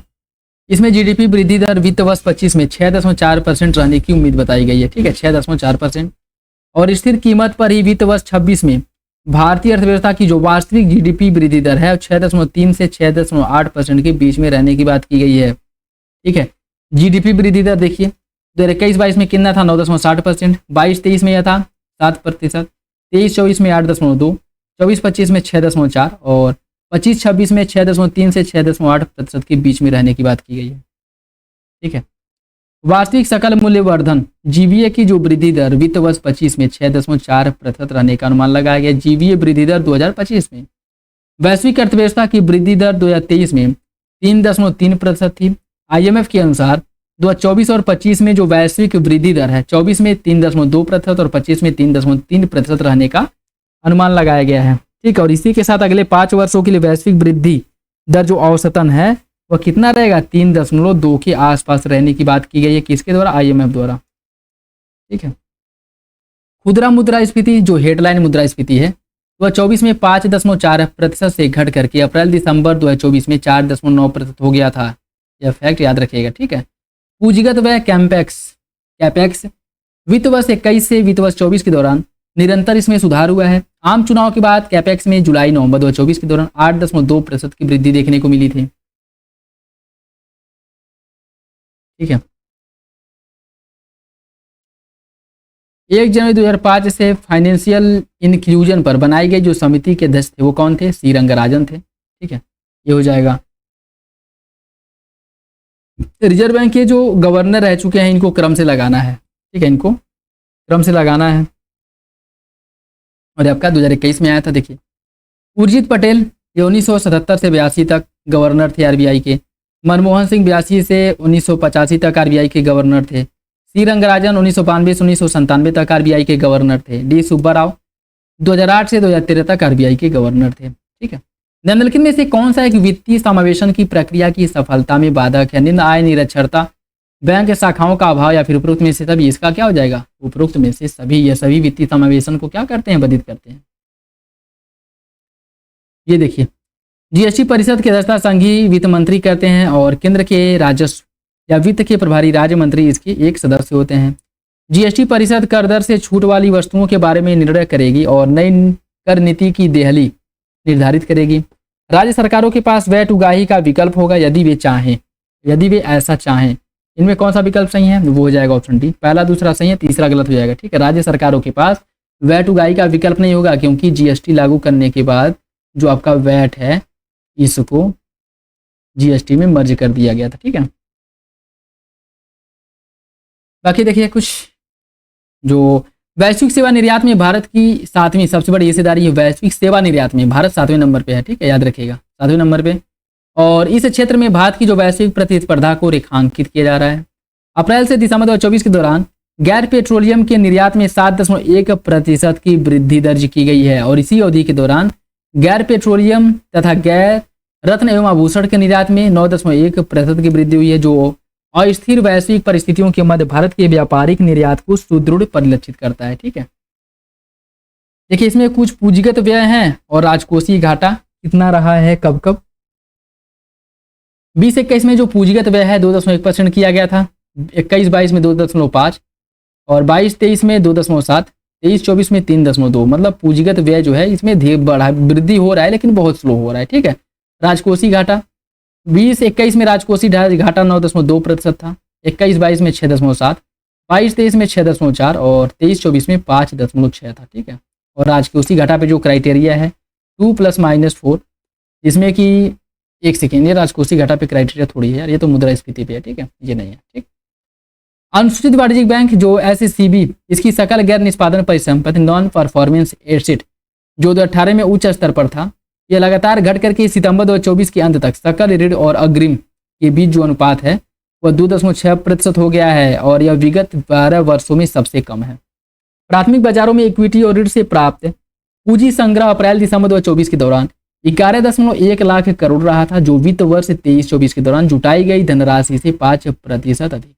ठीक, भारत के बीमा बाजार में वृद्धि जारी है। कुल बीमा प्रीमियम में वित्त वर्ष 24 में 7.7% की दर से वृद्धि हुई थी और 11.2 लाख करोड़ तक यह पहुंच गया था। ठीक है, 7.7% की वृद्धि के साथ। ठीक, वैश्विक अनिश्चितता और प्रतिकूल परिस्थितियों के मध्य भारत का जो बाह्य क्षेत्र सुदृढ़ बना हुआ है। वित्त वर्ष 25 से पहले 9 महीने में कुल निर्यात व स्वयं सेवा 6% की वृद्धि दर्ज की गई और यह जो है 602.6 बिलियन US डॉलर तक पहुंच गया था। अप्रैल से दिसंबर 2024 के दौरान कुल आयात 682.2 बिलियन US डॉलर तक पहुंच गया था, जिसमें वर्ष दर वर्ष 6.9% की वृद्धि हुई है। निर्यात की तुलना में समग्र आयात में अधिक उल्लेखनीय वृद्धि देखने को मिला था। ठीक है, ये भी याद रखिएगा, मतलब निर्यात की तुलना में आयात ज़्यादा हो रहा है। ठीक है, और घाटा कितना है, 69.7 बिलियन का व्यापार घाटा है। ठीक है, व्यापार घाटा मतलब इतना जो है हम लोग आयात ज़्यादा कर रहे हैं, इसकी तुलना में निर्यात कम हो रहा है। 2024 में वैश्विक व्यापार में लगभग 1 ट्रिलियन US डॉलर 3.3% की वृद्धि होने का अनुमान है, जिसमें वस्तुओं और सेवाओं का योगदान लगभग 500 बिलियन US डॉलर होगा। दूरसंचार, कंप्यूटर, सूचना सेवा क्षेत्र के वैश्विक निर्यात बाजार में भारत की जो हिस्सेदारी है 10.2% है और इस क्षेत्र में भारत का स्थान पूरी दुनिया में दूसरा है। यह इंपॉर्टेंट फैक्ट याद रखिएगा। ठीक है, दूरसंचार, कंप्यूटर, सूचना सेवा क्षेत्र में। ठीक है, इस मामले में निर्यात बाजार के मामले में। ठीक, अन्य व्यवसायिक सेवा क्षेत्र में भारत की जो वैश्विक हिस्सेदारी है 7.2% है, 7.2%। और वैश्विक स्तर पे अगर हम देखें तो वैश्विक स्तर पे भारत तीसरे नंबर पे आता है। ठीक है, व्यवसायिक सेवा क्षेत्र में। वित्त वर्ष 25 की दूसरी तिमाही में भारत का चालू खाता घाटा GDP का 1.2% रहा, जबकि वित्त वर्ष 2024 की दूसरी तिमाही में यह GDP का 1.3% था, अर्थात इसमें कमी देखने को मिला है। वित्त वर्ष 2025 में सकल विदेशी प्रत्यक्ष निवेश FDI में मजबूती आई है, जो वित्त वर्ष 2024 के पहले 8 महीनों में 47.2 बिलियन डॉलर से बढ़कर के 25 के समान अवधि में 55.6 बिलियन डॉलर हो गया है। तो जो FDI है इसमें भी वृद्धि देखने को मिला है। दिसंबर 2024 में भारत का जो विदेशी मुद्रा भंडार है वो 640.3 बिलियन US डॉलर रहा, जो कि 10.9 महीने के आयात और देश के बाह्य ऋण अर्थात 2024 711.8 बिलियन US डॉलर की 90% को क्या करता है, कवर करता है। मतलब भारत का बाह्य ऋण जितना है, भारत का विदेशी मुद्रा भंडार इतना पर्याप्त मात्रा में है कि अगर भारत अपने विदेशी मुद्रा भंडार से चाहे तो यह अपने ऋण का 90% को क्या कर सकता है, कर्ज अदा कर सकता है। ठीक है, और अगर जो आयात करने की बात करें तो 10 महीना और 9 दिन की आयात करने के लिए भारत का विदेशी मुद्रा भंडार पर्याप्त है। ठीक है, ये भी याद रखिएगा। भारत का बाह्य ऋण विगत कुछ वर्षों में स्थिर रहा है। सितंबर 2024 के अंत में बाह्य ऋण और GDP का जो अनुपात है 19.4% था। ठीक है, मतलब भारत का जो बाह्य ऋण है यह जीडीपी का 19.4% था, जो कि बहुत अधिक है और इतना नहीं होना चाहिए। भारत वैश्विक स्तर पर कपड़ा और परिधान का छठा सबसे बड़ा निर्यातक है। ठीक है, कपड़ा और परिधान का छठा सबसे बड़ा निर्यातक है। कपड़ा और परिधान उद्योग जो सकल घरेलू उत्पाद जीडीपी में 2.3% का योगदान देते हैं, याद रखिएगा। औद्योगिक उत्पादन में 13% का योगदान देते हैं और निर्यात में 12% का। यह इंपॉर्टेंट फैक्ट है, याद रखिएगा। और इनको बजट में मेंशन किया गया है, इकोनॉमी जो आपका इकोनॉमिक सर्वे उसमें मेंशन किया गया, इसलिए इनसे क्वेश्चंस बन सकता है। ठीक है, कपड़ा और परिधान निर्यात में भारत की हिस्सेदारी छठवां है वैश्विक स्तर पे। और जीडीपी में इसका योगदान कितना है? 2.3% जीडीपी में योगदान है। औद्योगिक उत्पादन में इसका योगदान है 13% और वैश्विक निर्यात में इसका योगदान है 12%। यह याद रखिएगा। ठीक है, देखिए जो क्वेश्चन है वो देखिए, सार्वजनिक वस्तुओं की कीमत निर्धारण हेतु छाया कीमतों की अवधारणा को किसने प्रतिपादित किया था? इसका प्रतिपादन जीन टिनबर्जन ने किया था। ठीक है, जे टिनबर्जन ने, ये हो जाएगा। नरसिम्हन समिति का संबंध किससे है? बैंकिंग संरचना में सुधार से। समिति नरसिम्हन गठन कब किया गया था? 1991 में। ठीक है, 1991 में। भारत में सिक्के जारी करने के लिए वैध अधिकृत कौन है? सिक्का जारी किया था वित्त मंत्रालय द्वारा। करेंसी जारी किया जाता है आरबीआई द्वारा। ठीक है, याद रखिएगा। निम्नलिखित में से कौन सा किसान क्रेडिट कार्ड की स्कीम से आच्छादित है? कौन किसान क्रेडिट कार्ड की स्कीम से आच्छादित है? यह आपका उपभोक्ता साख एवं निवेश साख है। उपभोक्ता साख एवं निवेश साख है। ठीक है, बाकी किसान क्रेडिट कार्ड आप लोगों को पता ही, 1998 में इसकी शुरुआत की गई थी। ठीक है, पंजाब नेशनल बैंक के विलय होने वाला आरजी बैंक कौन है? न्यू बैंक ऑफ इंडिया का विलय पंजाब नेशनल बैंक में कर दिया गया था। ठीक है,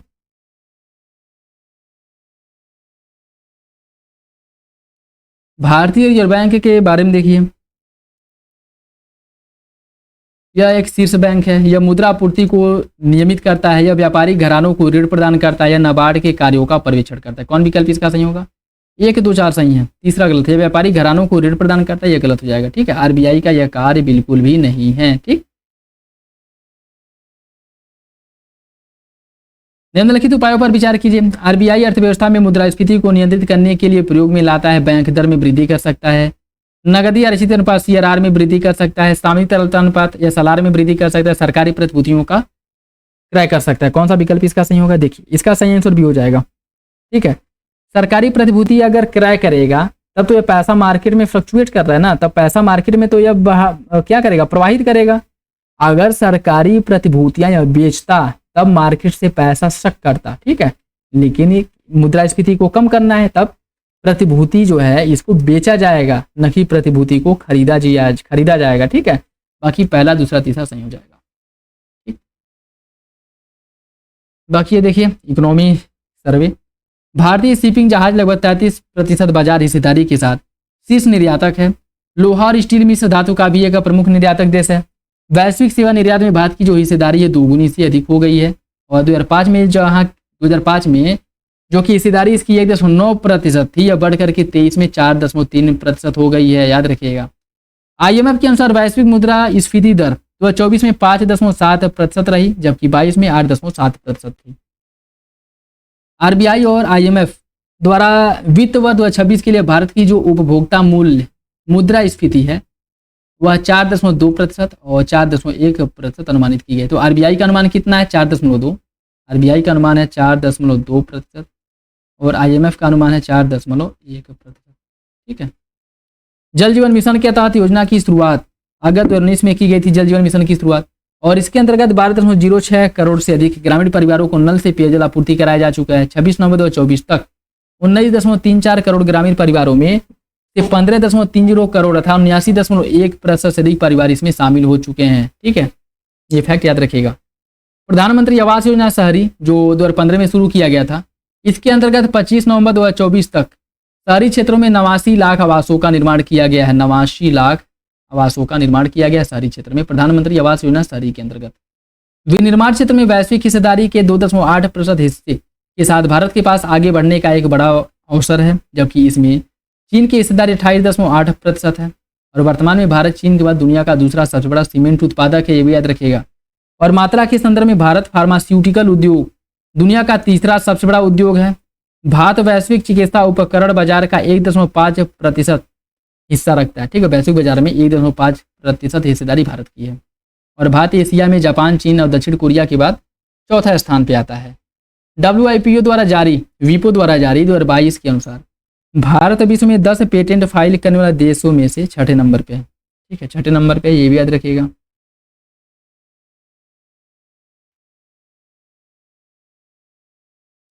देखिए, कृषि क्षेत्र का शीर्ष बैंक कौन सा है? आपका नाबार्ड है, बताइए आप लोगों को। स्थापना 1982 में हुआ था, ये भी याद रखिएगा, ठीक है, 12 जुलाई।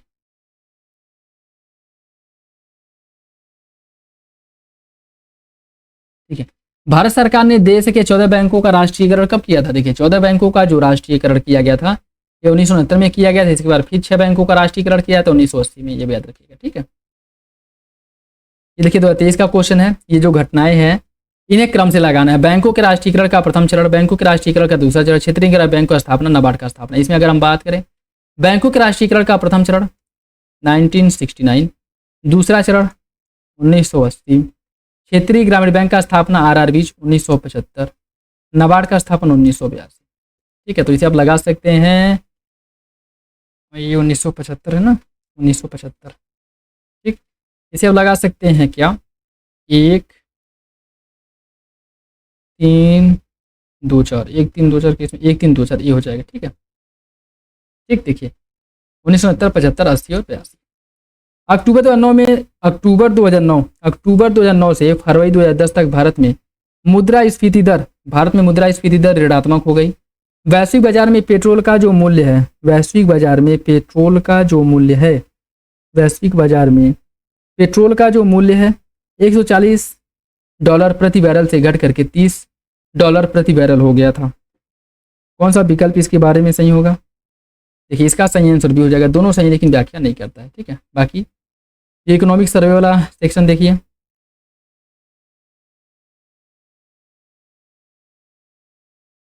इसमें अगर हम बात करें 2023 में वैश्विक सेवा निर्यात में भारत 4.3% हिस्सेदारी के साथ विश्व में 7वें नंबर पे था। 13% की हिस्सेदारी के साथ USA पहले नंबर पे था। उसके बाद जो है UK है, फिर जर्मनी, फिर आयरलैंड, फिर चीन, फिर फ्रांस, उसके बाद भारत आता है 7वें नंबर पे, याद रखिएगा, ठीक है। भारत आता है आपका 7वें नंबर पे। और वित्त वर्ष 2024 में भारत के सेवा निर्यात में वृद्धि जो है 5.7% रहा था, 5.7% रहा था, ठीक है। जबकि वित्त वर्ष 25 अप्रैल-नवंबर के लिए 12.8% अनुमानित है, ठीक है। प्रथम अग्रिम अनुमान 24-25 के अनुसार वित्त वर्ष 2024 में वर्तमान कीमतों पर सकल घरेलू उत्पाद में कृषि एवं संबंधित क्षेत्र का जो योगदान है 16% है, ठीक, ऊपर बताया गया है। और इस क्षेत्र में लगभग 46.1% आबादी को सहयोग देता है। मतलब जो है 16% जो हिस्सेदारी है, इस पर कितनी आबादी आश्रित है? 46.1%। और विगत दशकों में कृषि आय में 5.23% की वार्षिक वृद्धि दर्ज की गई है, जबकि गैर कृषि आय में 6.24% की, और समग्र अर्थव्यवस्था में 5.80% की वृद्धि दर्ज की गई थी। महाराष्ट्र अंगूर उत्पादन में अग्रणी राज्य है, ठीक है, महाराष्ट्र अंगूर उत्पादन में अग्रणी राज्य है, जिन्हें 2023-24 में सर्वाधिक उत्पादकता के साथ कुल उत्पादन में 67% की योगदान या हिस्सेदारी किसकी है? महाराष्ट्र की है। 2047 तक विकसित राष्ट्र का दर्जा प्राप्त करने की भारत की महत्वाकांक्षा मूल रूप से समावेशिता और सतत विकास के दृष्टिकोण से निहित है। भारत में गैर जीवाश्म ईंधन स्रोतों से 2,13,701 मेगावाट की स्थापित बिजली क्षमता सफलतापूर्वक स्थापित की गई है, जो 2030 तक 50% तक पहुंच करके NDC के आदित लक्ष्य की तुलना में 30 नवंबर 2024 तक 46.8% हो गया था, ठीक है। 2015 से वित्त वर्ष 22 के मध्य देश में कुल स्वास्थ्य व्यय में सरकारी स्वास्थ्य व्यय की जो हिस्सेदारी है 29% से बढ़ करके 48% हो गई है। और इसी अवधि के दौरान कुल स्वास्थ्य व्यय में लोगों द्वारा किए जाने वाला जो आउट ऑफ पॉकेट एक्सपेंडिचर है यह 62.6% से घट करके 39.4% हो गया। मतलब स्वास्थ्य व्यय पर जो खर्च है वह लोगों का कम हुआ है, सरकार का बढ़ा है। इस डाटा के अकॉर्डिंग ये जानकारी मिलती है, ठीक है। देखिए, मुद्रास्फीति अर्थव्यवस्था के निम्नलिखित वर्गों में से कौन लाभकारी होता है? लेनदार। मुद्रा नीति क्या है? मुद्रा नीति प्रभावी मांग को नियंत्रित करने हेतु प्रत्यक्ष एक प्रत्यक्ष उपाय है, ये हो जाएगा। ये देखिए किस भारतीय व्यावसायिक बैंक ने सबसे पहले चलती फिरती एटीएम सेवा प्रारंभ की थी? आईसीआईसीआई ने। ठीक है। बैंक के लेन देन में पिन का अभिप्राय क्या है? बैंक के लेन देन में पिन का अभिप्राय है पर्सनल आइडेंटिफिकेशन नंबर, और ये भी आपका क्वेश्चन 2023 का। ठीक। प्रतिछाया बैंक किसे कहा जाता है? गैर बैंक जो आपके एनबीएफसी होते हैं, एनबीएफसी जो होते हैं उन्हें प्रतिछाया बैंक, छाया बैंक कहा जाता है। ठीक है, शैडो बैंक। ठीक, सही आंसर इसका हो जाएगा बी।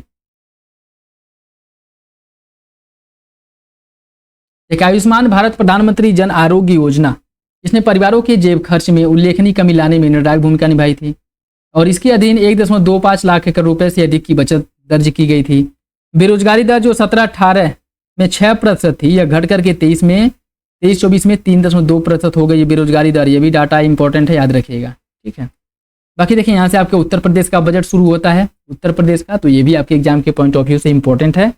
20 फरवरी को ये बजट भी पेश किया गया था उत्तर प्रदेश के वित्त मंत्री सुरेश खन्ना द्वारा। और 25-26 के लिए जो उत्तर प्रदेश का बजट अनुमान है कितना है? ये आपका 8 लाख, ठीक है, 8,08,736 करोड़ रुपया है। ठीक, 25-26 के लिए बजट, 25-26 के लिए प्रस्तुत बजट अनुमान 24-25 के बजट अनुमान से 9.82% क्या है? अधिक है। और यह बजट अनुमान सरकार के व्यय को संदर्भित करता है, जिसका अर्थ यह है कि वित्त वर्ष 25-26 में सरकार द्वारा कुल 8,08,736 करोड़ रुपये क्या किया जाएगा? व्यय किया जाएगा। और इस कुल व्यय में 5,83,174,174 करोड़ रुपए इसका राजस्व लेखा व्यय है, मतलब राजस्व व्यय जो किया जाएगा वो 5,83,174.57 करोड़ रुपये खर्च किया जाएगा। ठीक है, और पूंजी व्यय यह है आपका 2,25,561 करोड़ रुपये पूंजी खाते पर व्यय किया जाएगा। ठीक है, ये राजस्व व्यय और पूंजी व्यय दोनों याद रखिएगा। और इसमें अगर हम बात करें जो यूपी बजट है 25-26 में 2 लाख, इसमें जो है 2,08,000 एक सेकेंड 28,478.34 करोड़ रुपए की नई परियोजनाएं शामिल की गई हैं। नई योजनाएं, ठीक है, यह इंपॉर्टेंट याद रखिएगा। उत्तर प्रदेश में जो नई योजनाएं शामिल की गई हैं, नई योजनाओं की जो घोषणा की गई है, यह 28,478.34 करोड़ रुपए की नई योजनाएं घोषित की गई हैं, और यह विगत वर्ष 24,863 करोड़ जो की गई थी उससे अधिक है। ठीक है, और भारत में उत्तर प्रदेश का जो पहला स्थान है, किसमें पहला स्थान है? प्रधानमंत्री जीवन ज्योति बीमा योजना में उत्तर प्रदेश पहले नंबर पे है। ठीक, प्रधानमंत्री सुरक्षा बीमा योजना में उत्तर प्रदेश पहले नंबर पे है। प्रधानमंत्री जनधन योजना के मामले में उत्तर प्रदेश पूरे भारत में पहले नंबर पे है। आयुष्मान कार्ड बनाने के मामले में उत्तर प्रदेश पहले नंबर पे है। अटल पेंशन योजना में उत्कृष्ट प्रदर्शन करने के मामले में भी उत्तर प्रदेश पहले नंबर पे है। ठीक है, ये देखिए, इसे आपको सम्मिलित करना है, ये भी आपका 2023 का क्वेश्चन था, इसे सम्मिलित करना है। ये क्वेश्चन आपका गलत था। ठीक है, देखिए इसमें जो स्कंद आवर्ती है या स्कंद आवर्त है कि बेची गई वस्तु की लागत और औसत स्कंद को कहा जाता है स्कंद आवर्त। चालू अनुपात चालू संपत्ति और चालू दायित्व को चालू अनुपात कहा जाता है। अम्ल परख अनुपात या तरल संपत्ति और चालू दायित्व को अम्ल परख अनुपात कहा जाता है। कुल संपत्ति विनियोजन या ब्याज एवं कर से पूर्व लाभ एवं कुल संपत्ति को कहा जाता है। ठीक है, ये देखिए भी आपका 2023 का क्वेश्चन है। एक शर्त अनुबंध के मुख्य उद्देश्य के लिए आवश्यक एक शर्त है। शर्त एक उल्लंघन क्षतिपूर्ति का दावा करने का अधिकार देता है, न कि अनुबंध को अस्वीकार करने का अधिकार। इसका सही आंसर डी हो जाएगा। पहला तो सही लेकिन दूसरा गलत हो जाएगा। और दूसरा गलत क्यों है? देखिए, शर्त का उल्लंघन अनुबंध को अस्वीकार करने का अधिकार देता है, ऐसा नहीं है कि अधिकार नहीं देता है। ठीक है, बाकी यूपी बजट में जो रुपया कहाँ से आता है और रुपया कहाँ जाता है उसकी अगर हम बात करें तो सबसे अधिक जो यूपी गवर्नमेंट को पैसा प्राप्त होता है वह स्वयं के कर राजस्व से प्राप्त होता है 37.4%। ठीक है, उसके बाद केंद्रीय करों में राज्य का हिस्सा है 32.4%। ठीक है, उसके बाद है आपका लोक ऋण से प्राप्त होता है 14.4%। ठीक है, ये पहले नंबर पे आ जाएगा, ये आपका दूसरे नंबर पे, ये तीसरे नंबर पे। उसके बाद है करेत्तर राजस्व, ये चौथे नंबर पे है। ठीक है, फिर आपका लोक लेखा जो इससे प्राप्त होता है, ठीक है, ये 5वें नंबर पे है। और जाता कहाँ पे है सबसे अधिक? देखिए इसमें अगर हम बात करें सबसे अधिक जाता कहाँ पे है तो पूंजीगत व्यय में ये सबसे अच्छी बात है कि उत्तर प्रदेश सरकार द्वारा सब्सिडी जो व्यय किया जा रहा है पूंजीगत उद्देश्य से किया जा रहा है, तो यह पहले नंबर पे आ जाएगा 20.4%। उसके बाद अगर हम बात करें तो सब्सिडी जो व्यय किया जा रहा है वेतन, सरकारी कर्मचारियों का वेतन, यह दूसरे नंबर पे आ जाएगा। ठीक है, उसके बाद वेतन सहायता प्राप्त संस्थाएं जो हैं इनको जाता है पैसा, एक सेकेंड ये नहीं होगा, तीसरे नंबर पे आ जाएगा आपका पेंशन, पेंशन आ जाएगा। उसके बाद वेतन सहायता प्राप्त संस्थाएं ये आ जाएंगी। ठीक है, उसके बाद है आपका ब्याज अदायगी में किया जाता है खर्च, ये आपका 5वें नंबर पे आ जाएगा। ठीक, छठे नंबर पे आ जाएगा आपका सहायता अनुदान, ये आ जाएगा छठे नंबर पे। ठीक है, छठे नंबर पे ऋणों का जो प्रतिदेन है ये भी आपका संयुक्त रूप से छठे नंबर पे कह दीजिए, 7वें नंबर पे आ जाएगा। ठीक है, तो मैं आपका देखिए बेसिकली जो टॉप 5 हैं उनको याद रखिएगा कि टॉप 5 कहाँ से प्राप्त हो रहे हैं और कहाँ जा रहा है। ठीक, और बाकी जो यूपी बजट 25-26 से रिलेटेड कुछ इंपॉर्टेंट फैक्ट हैं वो अगर हम बात करें, ये देख लीजिए पहले 2011 में सूक्ष्म वित्त संस्थाएं माइक्रो फाइनेंस इंस्टीट्यूशन निम्नलिखित में से किसकी सिफारिश पर स्थापित किया गया था? इसे मालेगम समिति की सिफारिश पर स्थापित किया गया था, याद रखिएगा। ठीक है,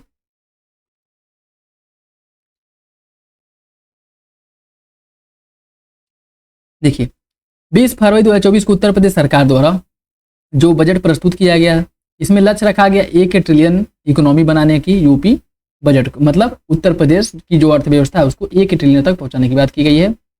और इसके लिए राज्य सरकार द्वारा 10 क्षेत्रों को चिन्हित किया गया, जो 10 सेक्टर हैं जो योगदान दे सकते हैं उत्तर प्रदेश की जीडीपी को 1 ट्रिलियन बनाने में, उसमें 10 सेक्टर हैं। ठीक है, और इसकी अगर हम बात करें ये जो क्षेत्र है कौन कौन है? कृषि एवं संवर्गीय सेवाएं, अवस्थापना है, उद्योग है, IT और इलेक्ट्रॉनिक्स है, स्वास्थ्य एवं परिवार कल्याण है, शिक्षा है, पर्यटन है, नगर विकास है, वित्तीय सेवा है, ऊर्जा है, पूंजी निवेश है। ये 10 सेक्टर हैं जिस पर फोकस करने की बात की गई है। ठीक है, नीति आयोग भारत सरकार द्वारा वित्त वर्ष 14-15 से 22-23 तक की अवधि के लिए राज्यों की राजकोषीय स्थिति के बारे में प्रकाशित रिपोर्ट का प्रकाशन करती है। राज्य का समेकित फिस्कल हेल्थ इंडेक्स 2014 से 19 की अवधि में 37 था और 22-23 में यह 45.9 हो गया है। ठीक है, देखिए कुछ इंपॉर्टेंट फैक्ट है और यहाँ से आपका चैप्टर समाप्त होगा। उसके बाद आएगा आपका सामाजिक विकास, तो उसे अगले वीडियो में कंप्लीट किया जाएगा। बाकी इसमें जो यूपी बजट से रिलेटेड कुछ महत्वपूर्ण फैक्ट हैं उसे हम लोग देख लेते हैं। ठीक है, देखिए वित्त वर्ष 18-19 में स्वास्थ्य एवं परिवार कल्याण पर व्यय कुल व्यय का 4.9% था, जो 22-23 में बढ़कर के 6.5% हो गया है। और ये देश के प्रमुख राज्यों में सबसे अधिक है। यह उत्तर प्रदेश की बात की जा रही है। ठीक है, राज्य का राजकोषीय घाटा निर्धारित सीमा के अधीन रहा। राजस्व बचत का जो प्राथमिक बचत के कारण सकल राज्य घरेलू उत्पाद के प्रतिशत के रूप में ऋणग्रस्तता में कमी देखने को मिली है। भारतीय राज्यों के बजट के संबंध में भारतीय रिजर्व बैंक RBI द्वारा वित्तीय वर्ष 24-25 में प्रकाशित अध्ययन रिपोर्ट में कुछ प्रमुख तथ्य प्रकाशित किए गए, जिसमें कहा गया है कि देश के सभी राज्यों की स्वयं के कर की प्राप्ति में उत्तर प्रदेश का जो अंश है 22-23 और 23-24, 24-25 में 22-23 में 9.9% था, 23-24 में 10.5 और 24-25 में यह बढ़ करके कितना हो गया 11.6% हो गया है। तो ये इंपॉर्टेंट है और यह महाराष्ट्र के बाद सबसे अधिक है। मतलब है स्वयं के कर राजस्व के मामले में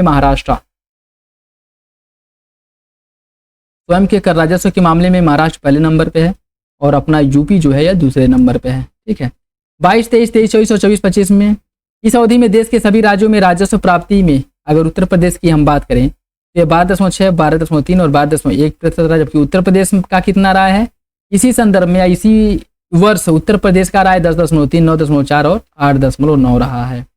ठीक है, देखिए 22-23 से 24-25 के दौरान सकल राज्य घरेलू उत्पाद के प्रतिशत के रूप में सभी राज्यों की स्वयं के कर से प्राप्ति का औसत 6.5% और 7% 7.2% रहा है, जबकि उत्तर प्रदेश का कितना रहा है?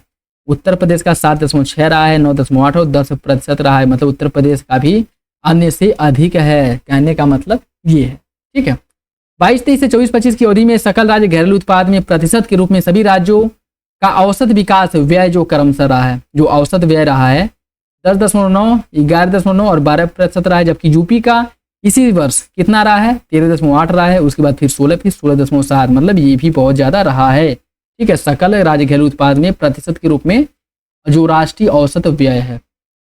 इसी अवधि के दौरान सकल राज्य घरेलू उत्पाद में प्रतिशत के रूप में सभी राज्यों का जो औसत विकास है, विकास पर जो व्यय किया गया 10.9, 11.9 और 12%, जबकि उत्तर प्रदेश द्वारा कितना व्यय किया गया है 13.8%, फीस 16%, फीस 16.7%, मतलब इसमें भी ज़्यादा व्यय किया गया है।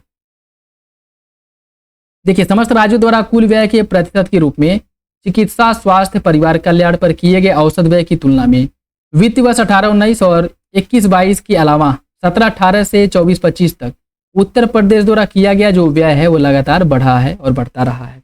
17-18 में सभी राज्यों के औसत अनुपात 5% के सापेक्ष उत्तर प्रदेश का जो अनुपात है 5.3%, 24-25 में 5.6% के सापेक्ष 5.9% रहा है। राज्य की जो ऋणग्रस्तता है 16-17 की समाप्ति पर जीएसडीपी का 36.7% था, जो कि घट करके 22-23 में कितना हो गया है 30.4%, याद रखिएगा यह, ठीक।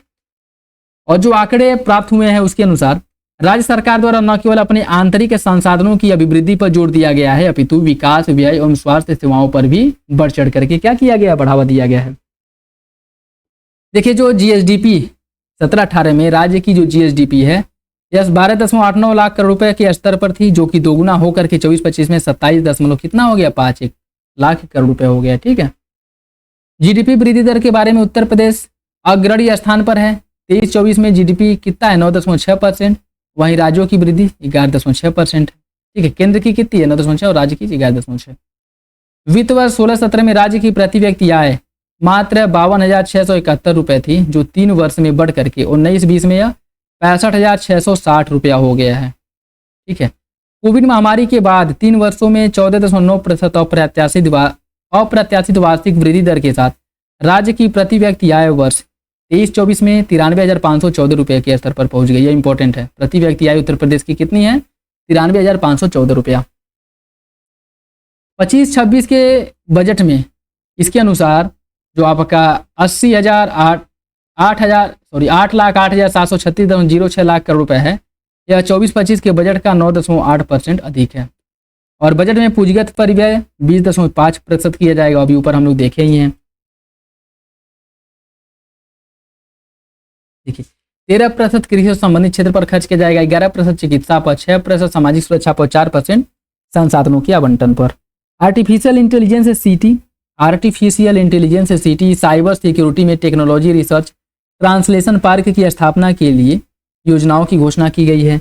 प्राथमिक एवं उच्चतर माध्यमिक विद्यालयों में आईसीटी लैब और स्मार्ट क्लासेज की स्थापना, आर्टिफिशियल इंटेलिजेंस को बढ़ावा देने के लिए सेंटर ऑफ एक्सीलेंस का स्थापना किया जाएगा।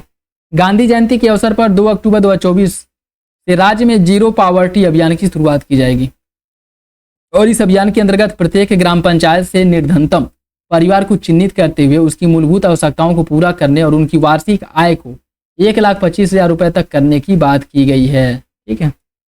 किसानों से रिलेटेड जो महत्वपूर्ण प्रावधान किए गए हैं, किसान सम्मान निधि योजना जो 3 करोड़ कृषकों को लगभग 79,500 करोड़ रुपये डीबीटी के माध्यम से हस्तांतरित किया जाएगा। प्रधानमंत्री मत्स्य योजना, प्रधानमंत्री फसल बीमा योजना के अंतर्गत वित्तीय वर्ष 24-25 में 10 लाख बीमित कृषकों को 496 करोड़ रुपए की क्षतिपूर्ति की गई थी। राज्य में मुख्यमंत्री कृषक दुर्घटना कल्याण योजना 14 सितंबर 2019 को लागू किया गया था। कृषकों को गन्ना मूल्य भुगतान समय से सुनिश्चित करने के लिए 2017 में एस्क्रो आउटकम मैकेनिज्म की शुरुआत की गई थी, ठीक है। एस्क्रो अकाउंट मैकेनिज्म की शुरुआत की गई थी, इंपॉर्टेंट याद रखिएगा। 2017 से अब तक लगभग 46 लाख गन्ना किसानों को लगभग 2,73,000 करोड़ रुपए का भुगतान किया जा चुका है। और इससे पूर्व 22 वर्षों के सम्मिलित गन्ना मूल्य में, इसके पूर्व जो है सम्मिलित गन्ना मूल्य में जो आपका 5,09,193 59,193 करोड़ रुपए इससे अधिक है, या ठीक है 59,143 करोड़ रुपए से अधिक है। औसत गन्ना उत्पादकता 72 टन प्रति हेक्टेयर से बढ़ करके 85 टन प्रति हेक्टेयर हो गया, इंपॉर्टेंट है, ठीक है। जो औसत गन्ना उत्पादकता है उत्तर प्रदेश का, यह पहले 72 टन प्रति हेक्टेयर था, यह बढ़ करके 85 टन प्रति हेक्टेयर हो गया है। और इससे किसानों की आय में 370 रुपये प्रति क्विंटल की दर से क्या हुआ है, वृद्धि हुआ है। महिला एवं बाल विकास, उत्तर प्रदेश राज्य ग्रामीण आजीविका मिशन, इसके अंतर्गत 96 लाख से अधिक परिवारों को, महिलाओं को आच्छादित किया गया है। ग्राम स्तर पर डिजिटल लेन देन को प्रोत्साहित करने के लिए बीसी सखी योजना द्वारा 31,103 करोड़ रुपये से अधिक का लेन देन किया गया है। लखपति महिला योजना के अंतर्गत 2 लाख से अधिक महिला लखपति की श्रेणी में प्रधानमंत्री उज्ज्वला योजना के तहत अब तक 1.86 करोड़ लाभार्थियों को गैस कनेक्शन दिया जा चुका है और 2 निःशुल्क सिलेंडर का वितरण भी किया गया है। महिला स्वामित्व महिला स्वामित्व वाली प्रोड्यूसर कंपनियों की गठित की गई महिला सामर्थ्य योजना, इसका संचालन भी यूपी सरकार द्वारा किया जा रहा है। उच्च शिक्षा प्राप्त कर मेधावी छात्रों को पात्रता के आधार पर स्कूटी प्रदान करने के लिए रानी लक्ष्मीबाई स्कूटी योजना की शुरुआत की गई है। युवाओं के लिए क्या प्रावधान किया गया है? मुख्यमंत्री युवा उद्यमी विकास योजना प्रदेश के शिक्षित और प्रशिक्षित युवाओं को स्वरोजगार से जोड़ने और सूक्ष्म उद्योगों की स्थापना के लिए वित्तीय संसाधन उपलब्ध कराए जाने के उद्देश्य से 24-25 में मुख्यमंत्री युवा उद्यमी विकास योजना की शुरुआत की गई है। यह अपनी तरह की पहली योजना है जिसमें सूक्ष्म उद्यम स्थापित करने हेतु युवाओं को गारंटी मुक्त एवं ब्याज मुक्त ऋण उपलब्ध कराया जाएगा। इस योजना के अंतर्गत प्रतिवर्ष 1 लाख नए सूक्ष्म उद्यमों की स्थापना किया जाने का लक्ष्य रखा गया है। प्रदेश में युवाओं को नवाचार से जोड़ने के लिए इनोवेशन फंड की स्थापना का कार्यान्वयन, जिससे कि स्टार्टअप इकोसिस्टम का विकास किया जाए। ठीक है। रोजगार से रिलेटेड मनरेगा के वित्तीय वर्ष जो 24-25 से लेकर के 24-25 में 26 करोड़ मानव दिवस का लक्ष्य रखा गया था और इसके सापेक्ष में 8 जनवरी 2025 तक 27.40 करोड़ मानव दिवस पूरा किया गया था। ठीक है, यह इंपॉर्टेंट है, फैक्ट याद रखिएगा।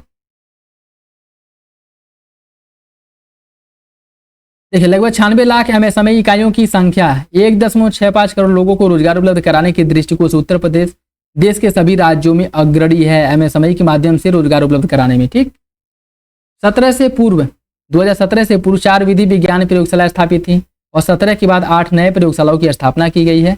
कहाँ? अयोध्या, बस्ती, बादा, आजमगढ़, मिर्जापुर, सहारनपुर में इनका कार्यान्वयन किया जा रहा है। ठीक है। कन्या विवाह सहायता योजना के तहत पंजीकृत श्रमिक के कुल 2 बालिकाओं के स्वजातीय विवाह की स्थिति में, अगर वह स्वजाति मतलब अपने ही जाति में अगर विवाह करता है तो उसे जो 55,000 रुपये दिया जाएगा और अंतरजातीय विवाह के संदर्भ में 61,000 रुपये दिया जाएगा। ठीक, यह याद रखिएगा। राज्य में 80 मेडिकल कॉलेज, 44 सरकारी और 36 निजी। ठीक है, टोटल 80 मेडिकल कॉलेज है, इसमें 44 सरकारी और 36 निजी हैं। बाकी बजट में देखिए उत्तर प्रदेश सरकार द्वारा किसे कितना आवंटन किया गया है। वृद्धावस्था किसान पेंशन योजना के लिए 8,105 करोड़ रुपये का आवंटन किया गया। मनरेगा के लिए 5,372 करोड़ रुपये का। प्रधानमंत्री आवास योजना ग्रामीण के लिए 4,882 करोड़ रुपये का आवंटन हुआ है। समन्वित बाल विकास योजना के लिए 4,119 करोड़ रुपये का आवंटन किया गया है।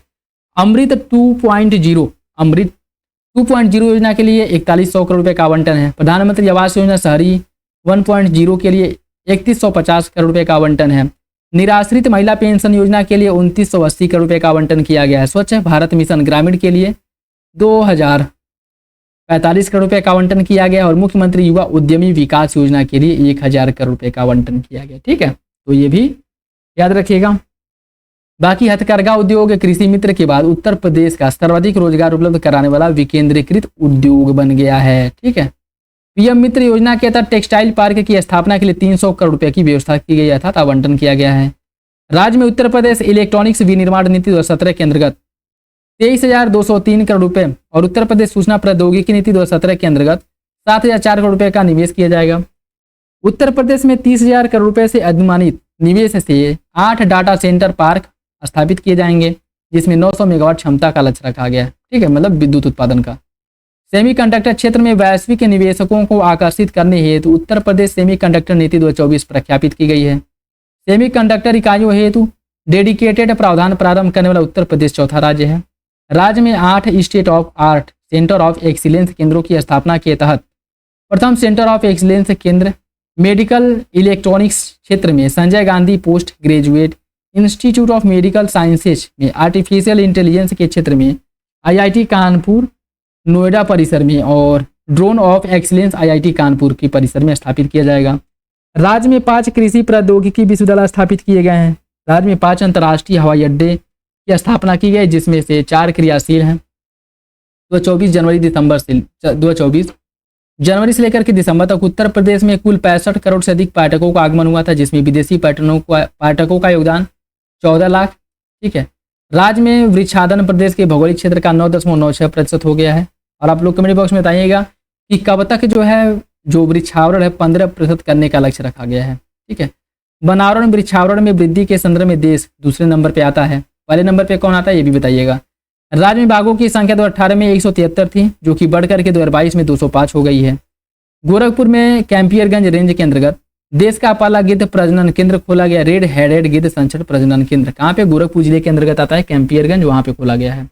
उत्तर प्रदेश वानिकी एवं प्रौद्योगिकी विश्वविद्यालय की स्थापना के लिए नई योजना का भी प्रस्ताव रखा गया है। ठीक है, तो ये था आपका इकोनॉमी और आर्थिकी से रिलेटेड, जो जिसमें हम लोग आपके भारतीय बजट और केंद्र बजट हो गया और उसका आर्थिक सर्वेक्षण हो गया, उसके साथ साथ यूपी बजट के जो इंपॉर्टेंट की पॉइंट है, जो फैक्ट हैं, उनको हम लोग देखे हैं। बाकी इसके अगले वीडियो में हम लोग जो सामाजिक विकास वाला सेक्शन है इसको कवर करेंगे। ठीक है, तो आज होप यह वीडियो आप लोगों को अच्छा लगा होगा। वीडियो पसंद है तो लाइक जरूर कर दिया करें, चैनल पर नए हैं तो सब्सक्राइब कर लें और बेल आइकन को प्रेस कर लें, जिससे कि वीडियो के महत्वपूर्ण नोटिफिकेशन आप लोगों को मिलते रहें। और अपना फीडबैक कमेंट बॉक्स में जरूर दीजिएगा, यह वीडियो आप लोगों को कैसा लगा और यह सीरीज आप लोग चाहते हैं कि पूरा कराया जाए तो भी कमेंट बॉक्स में बताइएगा। तो चलिए मिलते हैं अगले वीडियो में, तब तक के लिए धन्यवाद।